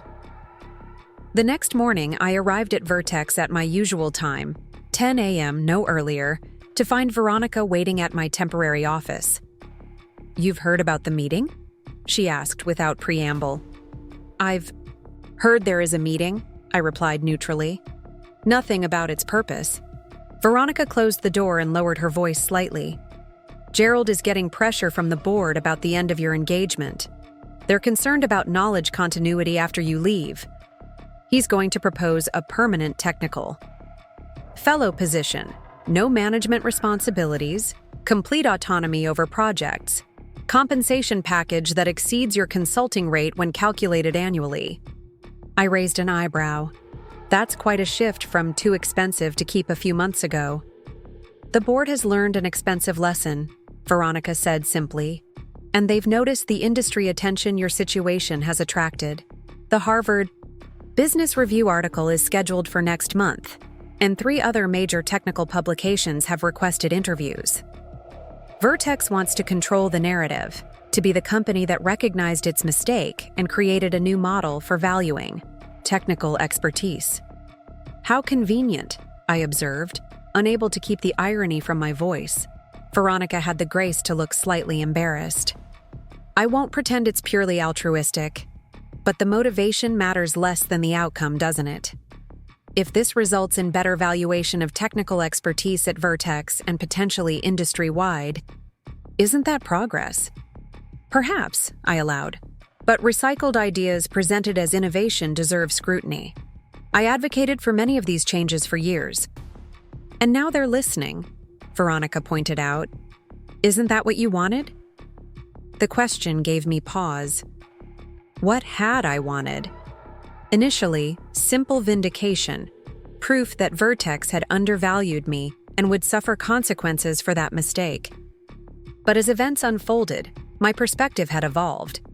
Now I wanted something broader, systemic change in how companies valued deep technical expertise and institutional knowledge. What I want, I said carefully, is sustainable change, not a special position created for me personally, but structures that properly value all technical expertise regardless of who possesses it. Veronica nodded slowly. I understand, but consider this. Sometimes structural change needs a visible symbol to catalyze it. Your position could become the model for similar roles throughout the organization and potentially the industry. It was a compelling argument, similar to what Catherine had proposed, but from a different angle. Both women saw my unusual situation as an opportunity to drive broader change. Catherine from outside Vertex, Veronica from within. I'll listen to Gerald's proposal with an open mind, I promised. but I've been exploring other opportunities as well. My decision will depend on which path offers the best platform for the changes I believe are necessary. The executive meeting was scheduled for 11 a.m. in the boardroom, a space I'd rarely entered during my years as an employee. As I walked in, I noted the careful staging. Gerald at the head of the table, Veronica to his right, other executives arrayed around the polished surface, with an empty chair positioned prominently at Gerald's left, clearly meant for me. I chose a different seat, one midway down the table. A small act of independence, but the momentary confusion on Gerald's face made it worthwhile. "Sarah, thank you for joining us," he began, once everyone was settled. "As you know, we're approaching the final weeks of your consulting engagement. Today, I want to discuss Vertex's technical leadership strategy going forward. Specifically, how we can continue to benefit from your expertise beyond the current contract." I nodded but remained silent, waiting for him to continue. "To be blunt, the events of the past months have forced us to reconsider how we value specialized technical knowledge," Gerald continued. "The financial impact of your departure was substantial. The intangible costs to our reputation and client relationships were even greater. We don't intend to repeat that mistake." Murmurs of agreement circled the table. Several executives who had undoubtedly supported my termination now nodded vigorously, their memories apparently selective.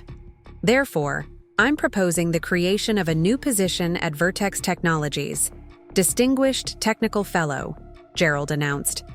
"This would be a senior executive role reporting directly to me, with compensation commensurate with C-level positions, but focused entirely on technical architecture and knowledge equity rather than management." He slid a folder across the table toward me. "The complete proposal is detailed here, but the highlights include base compensation of $400,000 annually, significant equity grants, full executive benefits, and complete autonomy over your projects and schedule." The offer was impressive, even more generous than what Catherine had proposed financially, though lacking the public advocacy component that had particularly intrigued me about the Meridian opportunity. This position would serve as the model for a new technical leadership track throughout the organization, Gerald continued. "We envision eventually having multiple technical fellows at various levels, creating a career path for our most talented engineers that doesn't force them into management to advance." Again, it was an idea I had advocated for repeatedly during my tenure, always dismissed as too expensive or unnecessary. The irony wasn't lost on me. "I appreciate the proposal," I said, leaving the folder unopened on the table. "It represents a significant evolution in Vertex's approach to technical leadership, but I have some questions before I can consider it seriously." Gerald nodded encouragingly. "Of course. First, what guarantees would exist that this new structure would survive beyond my individual case? Corporate priorities shift quickly, especially when financial pressures arise." Gerald glanced at Veronica before responding. "The board has approved this as a structural change to our leadership model, not a one-off accommodation. The budget has been allocated for multiple fellow positions over the next 3 years, not just yours. Second," I continued, "how would Vertex measure the value of this role? What metrics would justify its continuation when the memory of the current crisis fades?" This question seemed to catch Gerald off guard. "I'm not sure I understand." "It's simple," I explained. "Right now, my value is obvious because my absence created measurable problems. But once systems are stable again, how will Vertex continue to recognize the value of deep expertise that manifests primarily in preventing problems rather than solving visible crises?" A thoughtful silence fell over the room. It was the fundamental question at the heart of how organizations valued preventative expertise. The knowledge that kept disasters from happening in the first place was often the most undervalued precisely because its impact was the absence of negative events. "That's an excellent question," Veronica said finally, "and one we should address explicitly in the position framework. I would propose a combination of qualitative assessments from key stakeholders and quantitative metrics around system stability, knowledge transfer effectiveness, and innovation contributions. I nodded, satisfied with her response if not entirely, convinced of the company's long-term commitment. My final question is about public advocacy. Part of the value I believe I can offer now extends beyond Vertex itself, helping to change how our entire industry thinks about technical expertise and institutional knowledge. Would this role include the freedom to write, speak, and advocate publicly on these issues, even when that might involve discussing Vertex's past mistakes? Gerald shifted uncomfortably. Within reasonable boundaries of confidentiality, yes.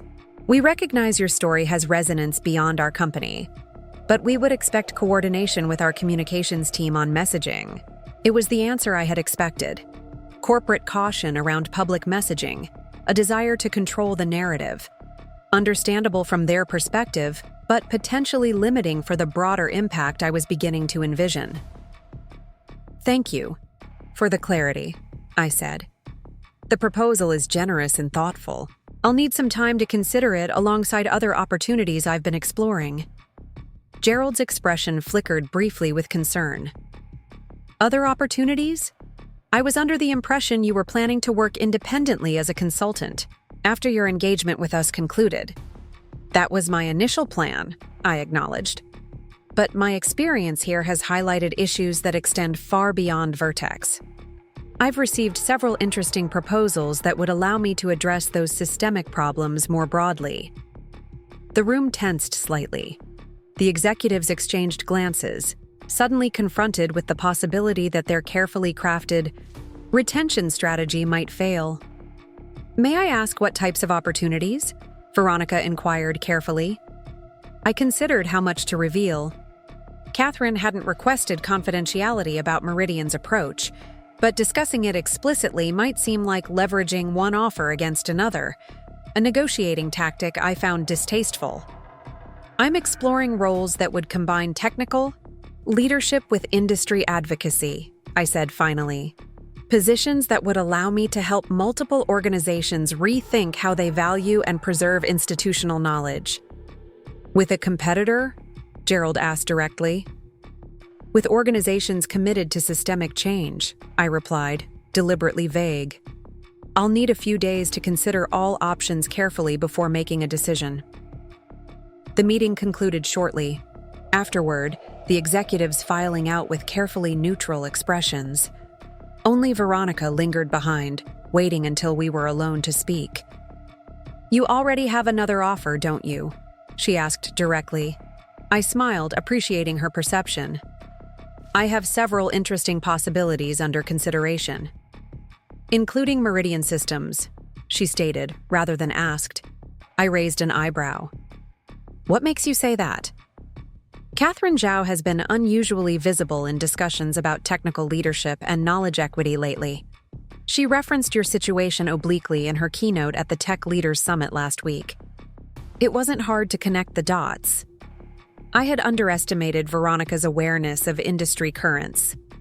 Catherine has interesting ideas about how technical expertise should be valued, I acknowledged, without confirming or denying her speculation.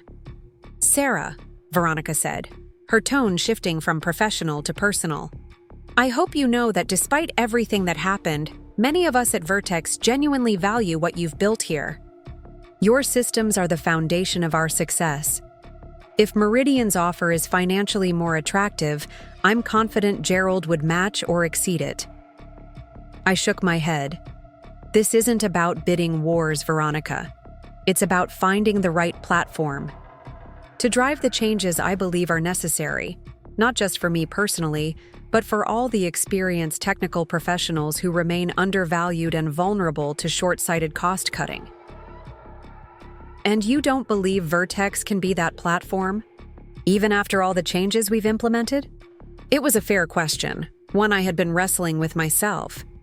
Vertex has made impressive progress, I acknowledged, but there's an inescapable context here. Every positive change has come only after a costly, public failure. That colors the authenticity of the transformation, at least for me personally. Veronica nodded slowly. I understand. But consider this. Sometimes the most powerful advocacy comes from within the organization that made the mistake and publicly corrected it. Your story is compelling precisely because Vertex failed, recognized that failure, and changed course. There's an authenticity in that journey that might resonate more widely than joining an organization that already claims to have solved the problem. Her argument was thoughtful and surprisingly compelling. I hadn't considered that Vertex's very public mistake and correction might actually create a more powerful platform for advocacy than an organization with a less dramatic narrative. I'll think about that perspective, I promised. It's an angle I hadn't fully considered. That evening, as promised, Catherine's formal proposal arrived from Meridian Systems. The details were even more impressive than our discussion had suggested. The role had clearly been crafted with careful attention to both my technical expertise and my emerging interest in broader advocacy. Simultaneously, a text arrived from Maya, hearing rumors of major structural announcements planned for next week. Multiple technical fellow positions, knowledge equity compensation adjustments across engineering. They're really afraid you're leaving. I smiled at the timing. Vertex was moving quickly to demonstrate their commitment to institutional change, hoping to sway my decision. It was a far cry from the company that had so casually discarded me just months earlier. As I reviewed both opportunities, I realized I was facing a pivotal choice that extended far beyond my personal career path. My decision would send signals throughout the industry about how technical expertise should be valued and where meaningful change was most likely to occur. The following morning, I received an unexpected call from Jennifer, my attorney friend. "Sarah, have you seen the latest reports about Vertex?" she asked without preamble. "No, what's happening?" "They've issued a press release announcing a new technical leadership structure, multiple technical fellow positions, knowledge equity compensation reviews, the whole package. And they've specifically credited the lessons learned from undervaluing critical technical expertise as the catalyst." I hadn't expected Gerald to make such a public move before securing my commitment. "Interesting timing," I observed. "There's more," Jennifer continued. Their stock jumped 2% on the announcement. Analysts are praising the move as forward-thinking leadership and a model for valuing intellectual capital in technology companies. The narrative is shifting from crisis to innovation. This development added a new dimension to my decision. Vertex wasn't simply trying to retain me personally. They were leveraging the entire situation to reposition themselves as industry leaders in technical talent valuation. It was a bold strategic pivot, one that could potentially create ripple effects throughout the technology sector. "Thank you for letting me know," I told Jennifer. "This definitely factors into my decision." After hanging up, I sat quietly in my garden, allowing the morning sunshine to warm my face as I contemplated my options.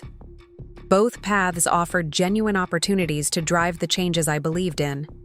Both represented significant personal vindication after being deemed too expensive to keep.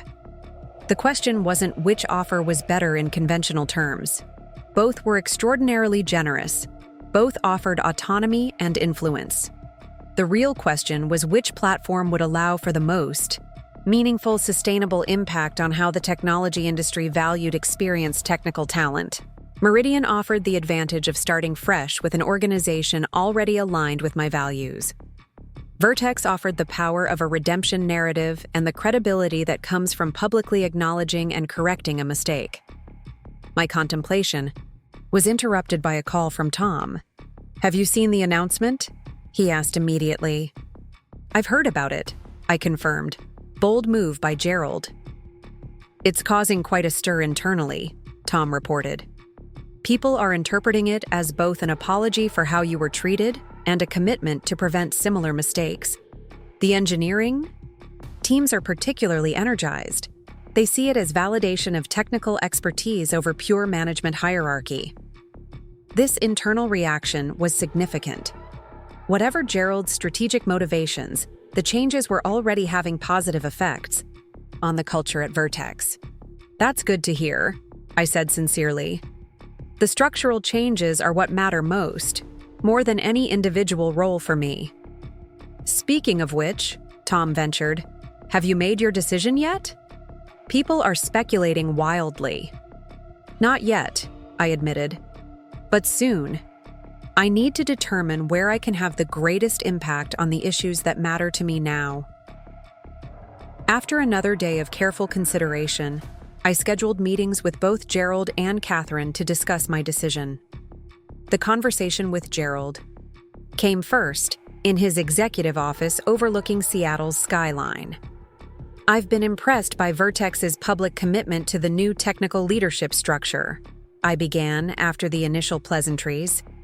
Announcing it before securing my personal commitment was a bold move. Gerald smiled slightly. It was Veronica's suggestion, actually. She argued that if we truly believed in these changes, we should implement them regardless of your individual decision. That they should be about systemic improvement, not just retaining one valuable person. It was exactly the right perspective, and I wasn't surprised it had come from Veronica. She was correct, I acknowledged. And that approach influenced my thinking significantly. "Then you've made your decision?" Gerald asked, leaning forward slightly. "I have," I confirmed. "I won't be accepting the Distinguished Technical Fellow position at Vertex." His face fell visibly. "May I ask why?" "If there are aspects of our offer that don't meet your needs, we're open to adjustments." "The offer itself is excellent," I assured him, "but I've concluded that I can have a greater impact on the broader issues of technical leadership and knowledge equity from an external position rather than from within Vertex." "With Meridian," he said flatly. "Not exactly," I replied. "I've decided to establish an independent consultancy focused specifically on knowledge equity in technology organizations. I'll be working with multiple companies, including, potentially, Vertex if you're interested, to develop frameworks for properly valuing deep technical expertise and institutional knowledge." Gerald looked surprised. "You're turning down both offers to go independent?" "I'm synthesizing elements of both," I explained. Meridian's emphasis on industry-wide advocacy, and Vertex's powerful narrative of recognizing and correcting a mistake. My experience here has highlighted issues that extend far beyond any single company. The undervaluation of experienced technical talent is systemic. Addressing it requires an independent platform. Gerald considered this for a moment. "And you believe companies will engage your services in this capacity?" "I've already received preliminary interest from 3 major technology firms beyond Vertex and Meridian," I said. My story has resonated widely, and there's genuine concern about knowledge equity throughout the industry. No one wants to be the next company to lose millions by undervaluing critical expertise. A smile slowly spread across Gerald's face. "You're leveraging this entire situation into a new career path. That's impressively strategic." "I prefer to think of it as finding meaning in an unexpected setback," I replied. "Vertex's mistake in terminating me created an opportunity to address a much larger problem. In a way, we've both benefited from the painful lesson. Vertex has implemented important structural changes, and I've discovered a new purpose beyond traditional employment." "Would Vertex be able to engage your consultancy services after your current contract ends?" Gerald asked, shifting smoothly into a new negotiating posture. "Of course," I confirmed. "I'd be particularly interested in helping ensure the new technical fellow structure achieves its intended outcomes. My goal isn't to punish Vertex for its past mistake, but to help create sustainable models for valuing technical expertise industry-wide." By the time I left Gerald's office, we had outlined a potential ongoing consulting relationship. Less intensive than my current crisis-driven engagement, but focused specifically on implementing and refining Vertex's new technical leadership structure. My subsequent conversation with Catherine at Meridian was similarly productive, though she expressed more immediate disappointment at my decision to decline their formal offer. "I understand your reasoning," she said after I explained my vision for an independent consultancy. "But I believe we could have provided significant institutional support for your advocacy work. And I appreciate that," I assured her. "In fact, I hope Meridian will be among my first clients. Your existing commitment to knowledge equity makes you an ideal partner for developing more advanced frameworks." Catherine brightened at this suggestion. "That would be an excellent alternative. We could still collaborate on the industry advocacy components without the constraints of traditional employment." By day's end, I had secured preliminary agreements with both Vertex and Meridian to engage my yet-to-be-formed consultancy, along with expressions of interest from 2 other major technology companies who had been following my story. When I arrived home that evening, I found Lily waiting on my doorstep, 2 bottles of champagne in hand. "Maya texted me," she explained as I approached.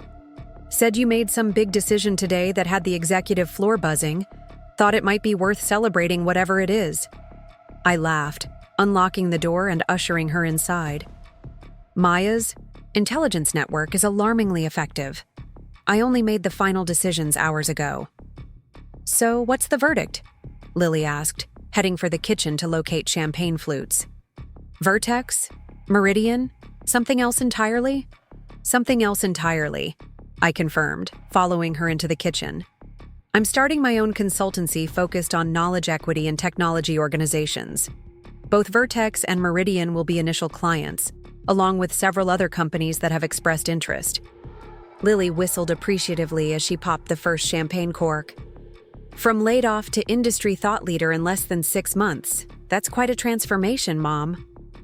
"It wasn't planned," I admitted, accepting a flute of bubbling champagne. "But sometimes the worst things that happen to us create unexpected opportunities." "Too expensive mistakes," Lily toasted, raising her glass. "May they always reveal our true worth." I smiled, clinking my glass against hers. "And to new beginnings that would never have happened otherwise." As we moved to the living room, Lily curled up on the sofa with her champagne.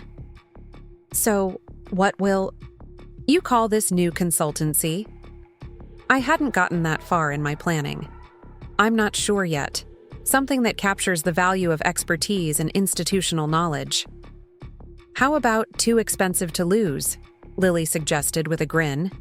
"Turn their mistake into your brand." I laughed. "Clever, but perhaps a bit too pointed. I'm aiming for industry-wide impact, not just personal vindication." "Knowledge equity partners?" she offered more seriously. "It's professional and captures your focus area." "That has potential," I acknowledged, making a mental note to explore naming options more thoroughly. As the evening progressed, Lily and I discussed the practical aspects of establishing the consultancy: legal structure, service offerings, pricing strategy. Her perspective as a younger tech professional complemented my experience, helping me refine the vision for this unexpected new chapter in my career. Eventually, the conversation circled back to the remarkable journey of the past 6 months. "Did you ever imagine, when you first saw your name on that layoff list, that it would lead to all this?" Lily asked. I shook my head. "Never." In that moment, all I felt was shock and humiliation. The idea that it would ultimately lead to greater opportunities, more autonomy, and potentially industry-wide impact never crossed my mind. "It's kind of perfect, though," Lily observed. "They thought you were too expensive to keep, and their mistake ended up costing them millions while simultaneously launching you into a completely new career stratosphere." "There is a certain poetic justice to it," I agreed. "But the most valuable outcome isn't financial or professional. It's the clarity I've gained about my own worth, the recognition that my value was never determined by Vertex's willingness to pay for it." Lily raised her glass again. To knowing your worth, she toasted softly. May we all learn that lesson without needing to be laid off first. I laughed, but the sentiment resonated deeply. My journey from discarded employee to sought-after expert wasn't just about vindication or financial gain. It was about fundamental transformation in how I valued myself and my expertise. Being deemed too expensive to keep had ultimately revealed just how valuable I truly was. Not just to Vertex Technologies, but to an entire industry that had systematically undervalued the kind of deep, experience-based knowledge I represented. The next morning, I woke with newfound clarity and purpose. The final weeks of my Vertex consulting engagement stretched before me, not as an ending, but as the foundation for an entirely new beginning. A beginning built not on corporate validation, but on the unshakable confidence that comes from truly knowing your worth. Up next, you've got 2 more standout stories right on your screen. If this one hit the mark, you won't want to pass these up. Just click and check them out.